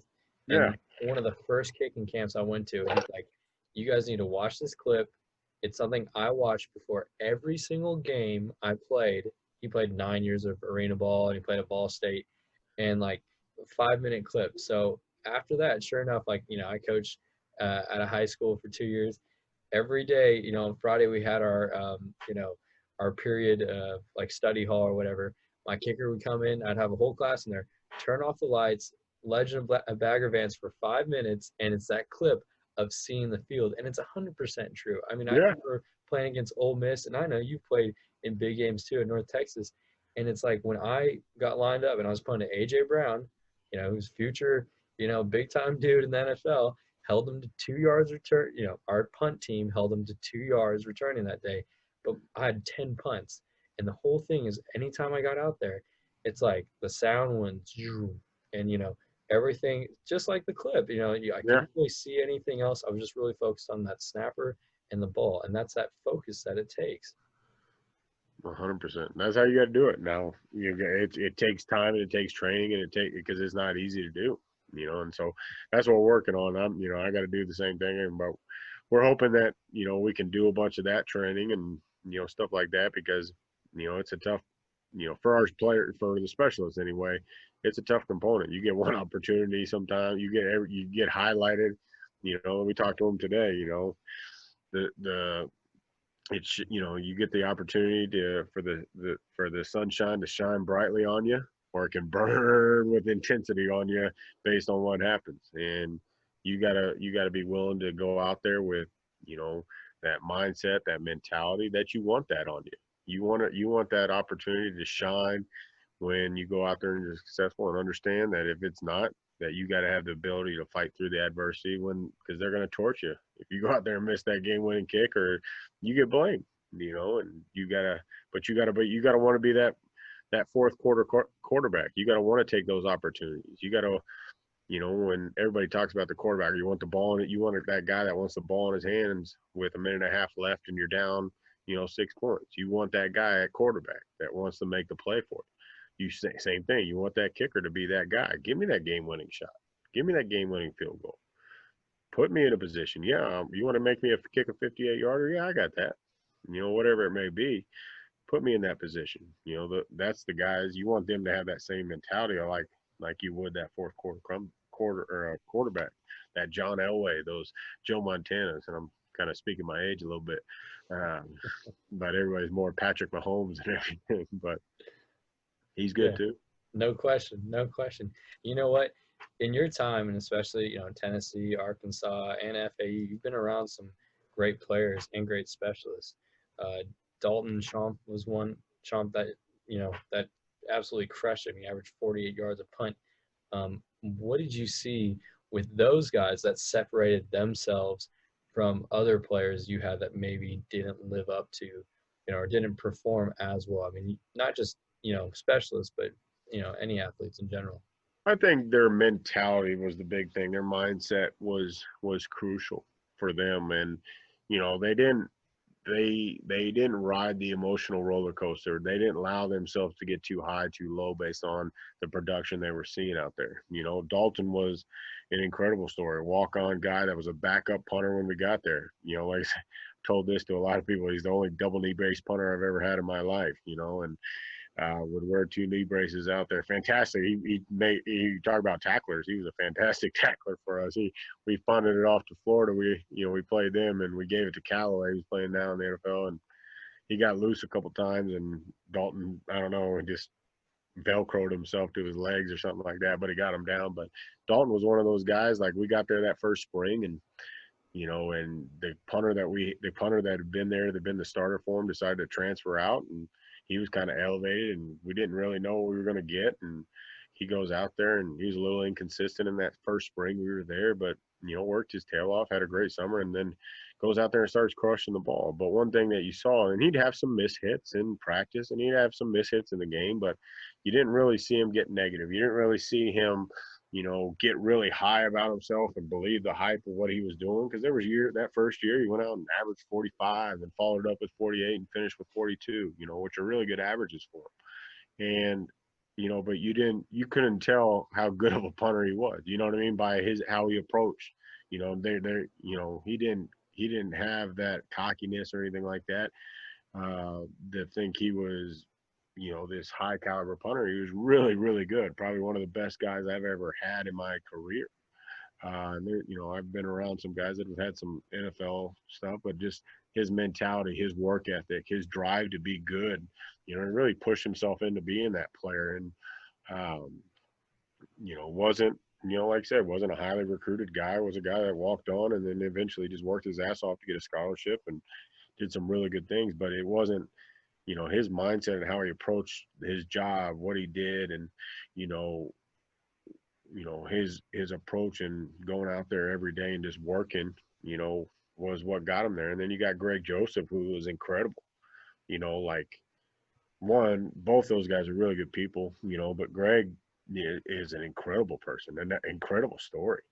He was a guy that when we first got there, he walked on. He's from, Boca, and he walked on to FAU, and they kind of cut him, because they needed a roster spot. And so he walked on in the spring for us, did a walk-on tryout, said, okay, this guy's solid. Get him in here and get him in the spring ball and see what he can do. We had signed a kicker because we'd lost the kicker had graduated the year, that previous fall. And so we signed a kicker in February. And then, and what Greg did, Greg just came to work and ended up starting for 4 years, and that guy never saw the field, and ended up earning a scholarship. But Greg came in there, earned his spot. And one thing that I love about Greg is I just trusted the hell out of him. I trusted him, and he was a guy that worked, and he was another guy that didn't ride the emotional roller coaster, didn't get high, didn't get low. There was times that we went out there in pregame, and he'd go out there and miss all his kicks, and oh crap, and then he'd go out there and go 4 for 4 in the game. And he didn't allow that to affect him. He's a big, he's a thick, strong kicker, big legs, big body, and was an incredible person, smart as hell. And, I just knew he was going to come. I knew everything that he did and how he went about it was important to him. His job was important to him. This team was important to him. This opportunity was important to him. He had an end goal that he wanted to get to. And as he started seeing success on the field, he started understanding that he may have an opportunity later in life. May be able to continue playing this game. You never know. And especially it's harder for kickers and punters and specialists in general, just because there's 32 of those positions. And those jobs don't open up very often. And guys hone in on those positions and they stay in those positions for a very long time. And it's hard to root them all out. You can't root an 8-year vet out there who's been to the Pro Bowl 6 times. You may get into camp and get to compete against them, but it's hard to do it. But he just went in and worked and made himself into the player that he did. And, he built his consistency, he built his strength and made himself into a fantastic kicker and ended up leading the, he's in the history books at FAU, the leading scorer and everything for him, being a 4-year starter. But, he would just, like I said, I can't say enough good things about him because I just trusted the heck out of him. Heck, we had going into, what was it? I think it might have been the 16th season, my last season there. He's kicking in the summer in July or something like that, and he kicks the ground or something, and he tweaks something in his leg. He needs to get his kicking leg. He needs to get it scoped. So we don't get to kick him all camp. So he's rehabbing, not on the leg. And then the week before our first game, week going into our first game, I think we were playing Southern Illinois and everything. They started letting them do 1 steps, no steps, and by the end of the week we were able to do field goals. And so we allowed him to kick field goals. And then Dalton actually was our kickoff guy that game. So not too bad of options there. Huh? Not too bad of options there. No, and so Dalton did our kickoff, and Greg was one of those guys. So he didn't take a field goal snap. He didn't take a field goal kick because he practiced basically, with our trainers or with our specialists when they cleared him to do some kicks. So we didn't really do him team kicks that much. I think he may have took a couple on Thursday, and that was about it going into the first game. And then first game we put him out there and he kicks. You know what I mean? And so that's one thing, his accountability, his trust, the trustworthiness that we had in him to go out there and do his job because we knew he was a pro at it. He knew he had that mindset. And so the opportunities that he's gotten to play in the NFL and be a part of the team that he's been able to and keep fighting to hold his spots there and keep on that track has been incredible. So I've been, again, they were talented. They really were. And they're bigger guys. They were strong guys, which I think, you like to see a little bit more because they've got, especially with punters, you want some longer guys because their levers can get up and through. Same thing with kickoff guys. You want some longer guys generally, but it doesn't mean that's the determining factor. But you want strong guys and flexible guys, and they were that, and, they did a great job for us. And, we're trying to find some more of those, here at Akron. So. And the common denominator was they worked with Chris Hurd. That's what it was. Yeah. Yeah. I wish that if that was the place, we would have been a lot better at chat. No, but I mean, it's their accountability, right? It's the way they, go to work every day, and it's also, I'm sure, that level-headedness and how they're able to, stay balanced, stay, when things are getting crazy, they're able to go out and execute. Yeah, and that's big when you're recruiting. Yes. And you're looking at these guys. I think it's really easy when you're looking at guys and you're trying to figure out when you're recruiting these guys. I think that's important. Because one, you want guys that think the same way you kind of think. Because they're going to be guys that you're around all the time. You want guys that are motivated because again they're going to be on their own a lot. Or they're going to be off on their own self doing different drills and expected to work. And that understand that they've got to perfect their craft. And, I'm not a specialist guy. You know what I mean? I can't go out there and tell them they're plant foot, all this kind of stuff. I'm not you. I'm not a guru, and I don't know all the little things. I'm going to tell them wrong more than I'm going to tell them right. But, one thing they've got to do is they've got to work with each other. They got to be self-motivated, and they've got to go out there and they got to put the work in so they can go out there and produce when their time is called, whether it be in practice or in the game. And, when you're looking for these guys, you gotta watch them. You ought to watch a ton of film, and you know we got social media and it's open up, and you can watch videos here and there, and that's great. You know, and it's easy to go out there on the field by yourself and kick and hit the sticks and punt when you got all the time in the world to catch it, mold it, you know, take 4 steps if you want and all that kind of stuff. But, you know, I think it's important, you know, like when I look at these guys, I like, you know, this year's been different, but you got to see them in person and see how they do in pressure situations. You got to see how they do when people are watching, when they're competing against guys, and you know what's their mindset. How do they do when they hit a great ball? Can they follow it up? When they hit it really bad, are they going to crumble? Are they going to be able to follow back up and bounce back? If they miss a couple field goal kicks, two, three in a row, what's their how they follow that back up? What's their fight through that? You know, and seeing that, putting them in those situations, and you watch how they do at camps. You know, I think, you know, the camps that they go to, the Coles, the Sailor, the Corn Blues, the Tanowski, all those top 40, you know, those type of camps, when they get in situations where they're competing against top tier guys or guys on their same level, how are they competing and how are they doing in those situations?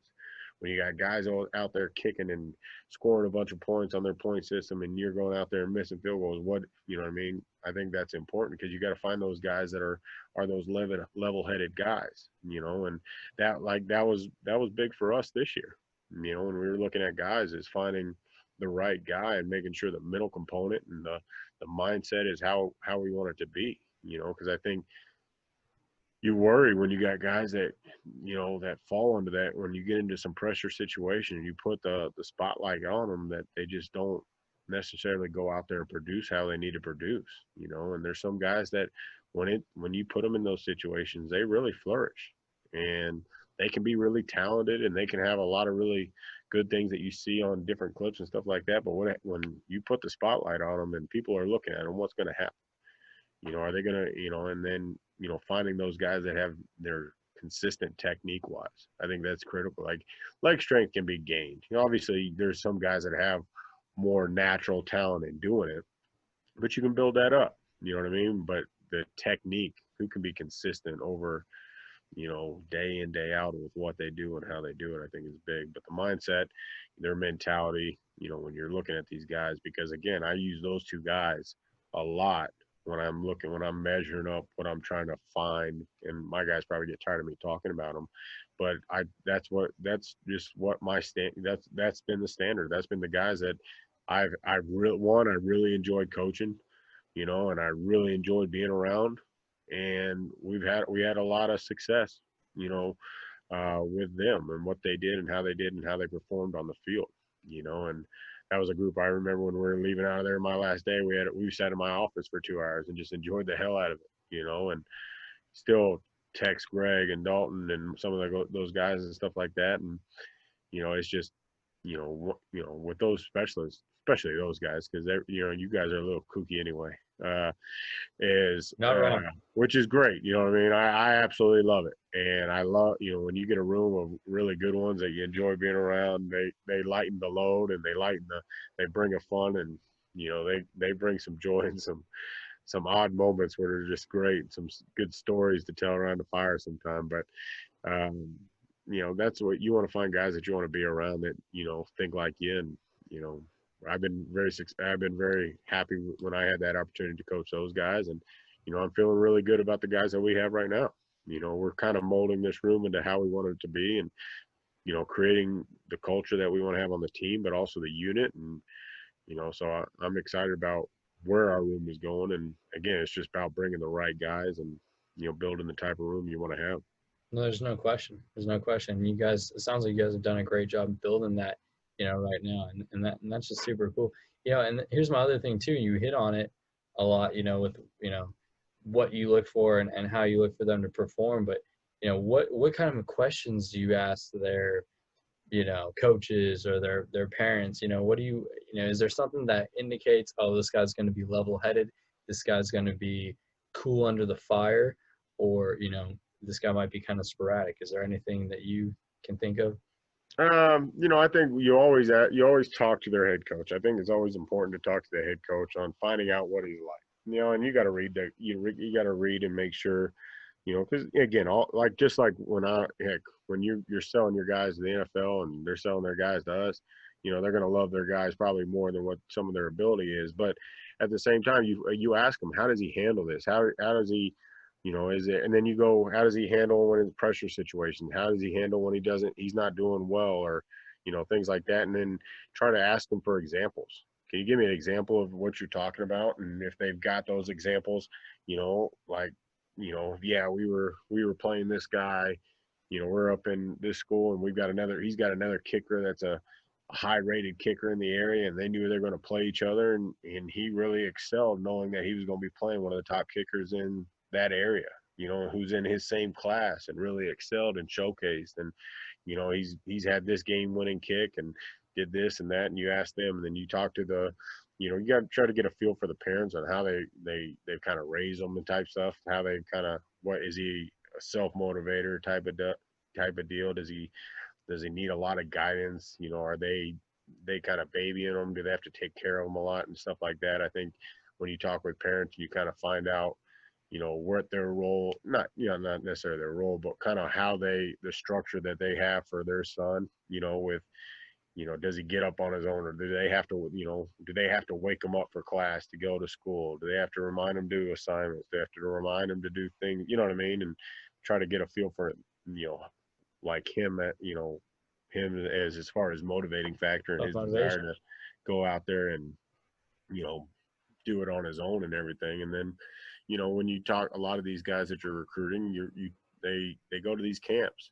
And I think it's important to have good dialogue and have good communication, have good relationships with these guys that run these camps, because those guys go to them, you know, at least 2 times a year, most times, you know, if not more. And they get them in, you know, these big time camps, whether it's the top 12, where it's a Cole's, you know, national scholarship camp, whether it's Danowski top 40, stuff like that. And then you got other guys like Dan Orner that does a great job over in the Carolinas, and, you know, and then Brian, who's got the, I think, national, you know, NKR type of stuff. And, you know, we're trying to develop in those relationships and ask them how they're doing in those situations, and, you know, finding out their thoughts, you know. And that's what what we've done, especially this year when we were looking for our guy, is calling a bunch of different people that have worked with them in different avenues and just kind of asking them, what is he like mentally? What is he like? How does he respond in those situations? What has been his progression this last year in his improvement? What have you seen in his growth? You know, stuff like that. And, you know, trying to get different perspectives and try to create a puzzle and try to put it all together and compile as much information as you can, so you can go out there and make the best educated and informed decisions you possibly can. Because it's hard. You know, I think it's one of the hardest positions, to go out there and go out there and predict how well they're going to do, you know, because there's a lot of good specialists out there. Now, you know, the difference between this guy and this guy is very minimal, you know, and there's some really top guys that go out there and perform really well when they get into their school. And there's some guys that are top guys that don't perform well. You know what I mean? They go out there and they can't handle it, you know, and you gotta sift through the rankings. You know, that's one thing that you can get blinded by. Oh, it's the number one kicker in the country, number one punter in the country, whatever it is. But you got to fit what you do. You got to fit your style, your mentality, and what your culture, what you want, and he's got to fit the mold that you're looking for. You know what I mean? If you just go out there and you're just trying to sign the top recruit because he's the number one guy or he's a 5-star, well, you're not always getting that, you know. And so you got to do your homework and you got to ask those tough questions. And heck, this was a process. Like for us, shoot, I called everybody, and I think I called them twice, and I got more film than I've ever, you know, watched as far as a specialist and stuff like that, because it was really difficult this year, especially for us not being able to see them live, not be able to get out in spring, not be able to see them at camps in the summer, and now not going to be able to see them anywhere in the fall, you know. And so nerve-wracking by any means, but I think the live eval is really, really crucial when you're trying to find these guys, because you get to see a lot of those things that you don't necessarily see on their highlight or on the huddle tapes. You get to see the reactions, their body language, the emotion of their mindset and what they're like when they make or miss a kick or miss a punt or whatever, you know, miss hit a punt type of stuff. So Yeah, you get to hear the sound of the ball, you know, with that sound of the ball is big. Absolutely. Yeah, that's something that's definitely been harder and it will be going forward. But those are some very valid points. I like that a lot. You know, here's my question to you, and I was thinking about this, especially being a young guy. In your experiences, like when you went to FAU, what is like the biggest mistake you could make as a new coming special teams coach, or something that you wish you could do over again for a newly positioned special teams coordinator? You know, that I think anytime you go, and I have this on my, it's funny, I have this on my phone. I have like all these notes and stuff like that Yeah. of things when you and that was something that I remember writing this. And let me see if I can find it here. Is of when you came in, some questions that I think you ask, your players, because anytime you come in into a new situation, you take over a team, a new staff comes in, a new head coach comes in, it's very easy to dismiss what the old staff does. And I think that's a big mistake, because those guys are good coaches and they're there for a reason.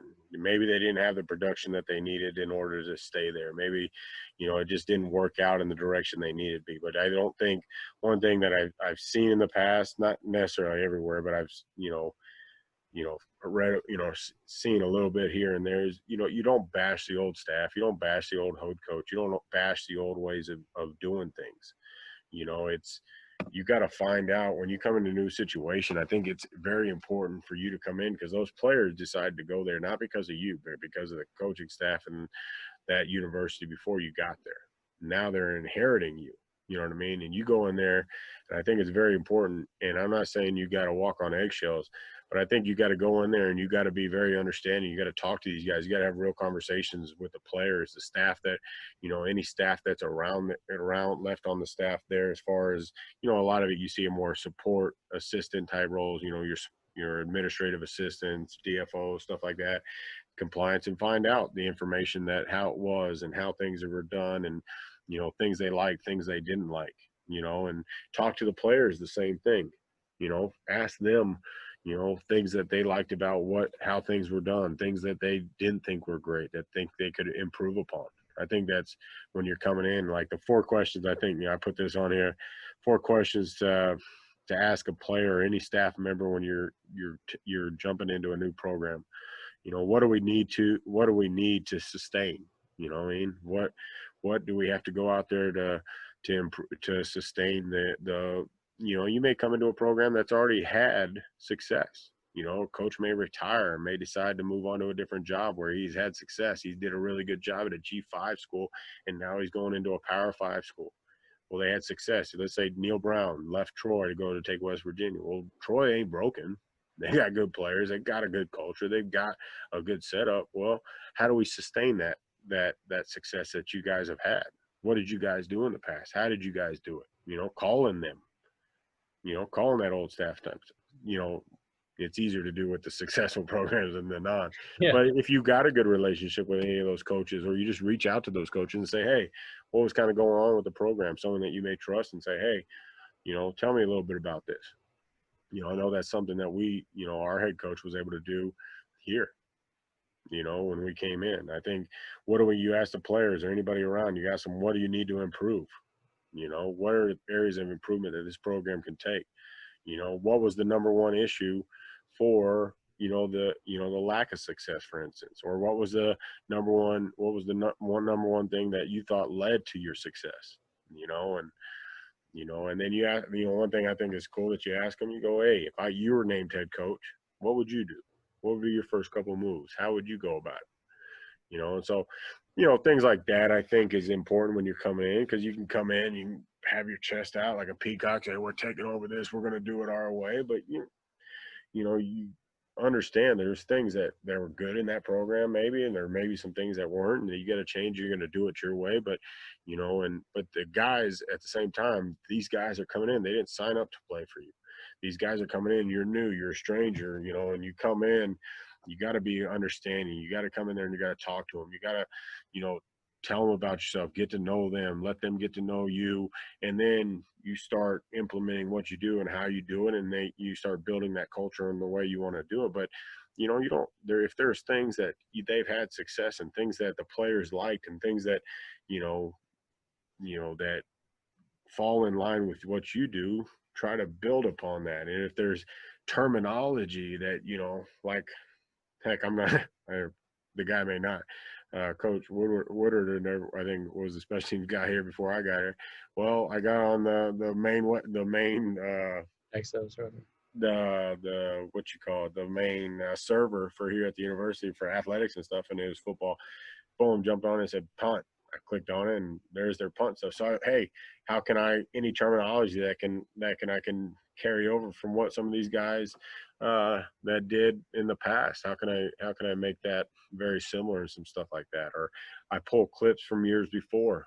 I've done that, gone through the season before we got here, like I did that here at Akron, and was able to pull some positive clips, some teaching clips that you'd use in your installs and stuff like that to show some things that they did well, and highlight some guys, and and just kind of say, hey, acknowledge you guys had some success. Like they beat Northwestern the year before we got here. It's a big deal. You beat a Big Ten program that has had success, that has a great culture, and you beat them in their place.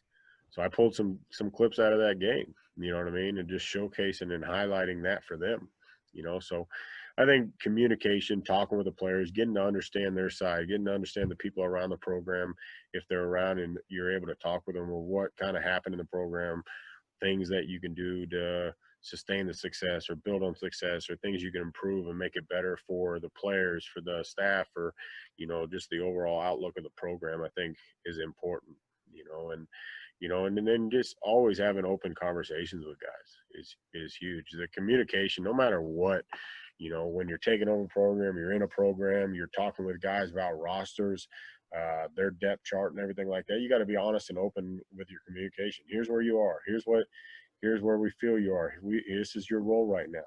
These are things that these are positive things that you do. These are the negative things that you do. This is how you got to improve your status or your role on this team, whatever it may be.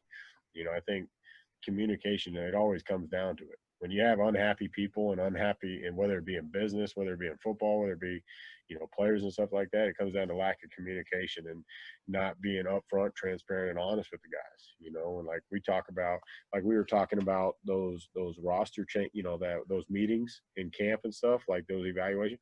Well, we also meet with those guys after those meetings. We meet with every player after those meetings, and we sit down with them. Here's where you are. Here's what what you're doing, where we need to see you improve. Like what we do with our specialists, we have a packet. We got everything charted, like I'm not sure that you have. We got every kick charted, every punt charted, every snap charted, where it is located, all these kind of fancy looking charts and stuff like that. And we hand it to them every week. They get one. Every time we go through that evaluation, here's your new packet. Here's where you are. Here's your field goal percentage, your PAT percentage. Here's your hang time, your distance, your accuracy on everything you do. And you let them know where they are. So when you come down and you get to that final week and you come into those decisions, you go, here's why we're making the decision.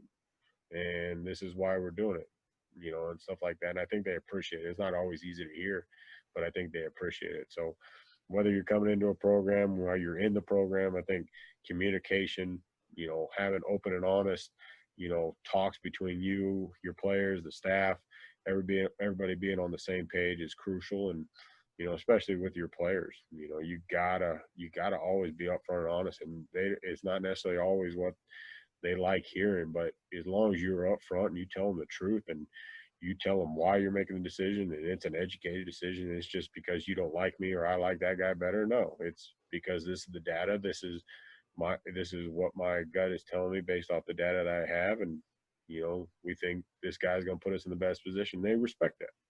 They don't always agree with it and they may be upset about it, but you can't be mad at us. You know what I mean? They're not going to be mad at us. It is what it is. It's the decision that we're making. And these are the things that you have to improve to change that situation. And then you put the ball back in their court type of stuff. But no question. I mean, that's I kind of went in a different direction towards the end there. My bad. No, that's awesome. It just pops in my head and it started rolling. Like I was talking to my guys today, and we were talking about, some cadence stuff, and I was like, yeah, on the way home from work yesterday, I just decided I don't like what we call our cadence on this. I don't like how we call this. I want to change those words. And they're like, why'd you just think about that? I go, I don't know. It just popped in my head. I don't like those words, so we're going to change it. I think that's good, man. You're an active thinker. That means you're, you're high functioning. You're thinking of many different things at one time. Just trying to keep myself distracted from anything else. No, that's really good though. I think that does show that you care. Like, especially for my specialists too, I make sure every day I'm bringing them a new chart, and just because I care about their results. It might not be a competition aspect. It might just be like, hey, here's where you are today. Here's where you're at yesterday. Did we get better? Did we get worse? And it shows that, like, hey, he's paying attention to what we're doing here and taking us very seriously. That I'm sure they appreciate that. Yeah, I hope they do. I mean, the meetings have all been good, and when we've had those tough decisions, because we had battles last year for, all our positions and stuff like that, and more punter and kicker oriented last year. And when we had to make those decisions, we were able to say, hey, this is why we're doing it, and there wasn't a lot of conflict with it. You know what I mean? There wasn't a lot of, ill will or, those guys thinking there was any bad intentions or anything other than this is who puts us in the best position to go out there and be successful. And then again, what I tell them all the time, it changes. You can go out there and win the job halfway through the season. If that guy's not doing what he needs to do and you're performing and we feel more comfortable with you, we'll put you in the position. Sure. I think that's great. That's honest. And that's the best way you can be about that. 100%. That's great. Well, again, Chris, thanks so much, man, for being on. I know for sure I've learned a ton. I'm sure all the listeners have too, just about mentality and how to create that great culture on your team. I think is so important for coaches, even more than the X's and O's. So thank you for that. No, I appreciate you having me on. It was a pleasure. Like I said, I've really enjoyed getting to know you over the years, and love seeing you have the success that you're having and being at such a great place that I know value special teams, where I know you're going to learn a bunch and got great mentorship up there, and excited to see you guys excel and on the field and off the field, and hopefully create opportunities for yourself. And just appreciate you having me on and allowing me to kind of blow some smoke out of my mouth there and tell some things that hopefully will help some guys. And if I could do anything for anybody else, please feel free to reach out to me on Twitter or anything. It's just my name, at Coach Chris Hurd. And I was gonna say, what's your email or your email is churd@uakron.edu. So you can hit me up on either one of those. Like I said, I've been able to, in this off season, to grow professionally and develop by just watching a bunch of talks and podcasts, and any way I can get on any information, and just trying to further my development as a coach, because you never can know enough and can never go out there and implement new things that can help your players go out there and be successful. So anyway, whether it be on the field, or off the field, any way we can enhance their ability to be successful. So, feel free to reach out to me any way I can help. Would love to be a resource, and vice versa. If, you go out there and put some good information, I'm going to do the same to you. Awesome. No question. Well, thanks, Coach. I know you inspired me, and like I said, I think you're one of the big time special teams coaches out there. So yeah, it means a lot for you to come on this podcast with us. No, it was my pleasure. I really enjoyed it. All right, man. Hey, have a good one. All right, you do the same. Thanks for listening. And if you have any questions you'd like asked or select guests coming up, follow and send us a message on Twitter and Instagram to Iceman_kicking or IcemanKicking@gmail.com. Be sure to follow us and turn notifications on YouTube, Spotify, and SoundCloud at Iceman Kicking Podcast, and rate and review us on Apple Music. This will be important as we will have giveaways going forward. Also, check out our TikTok under the same name for the best clips from these interviews. And tune in next week for another great Special Teams Mind. I'm Brett Arkelian, and for everyone at the Iceman Kicking Podcast, we hope you stay cool under pressure and have a great week.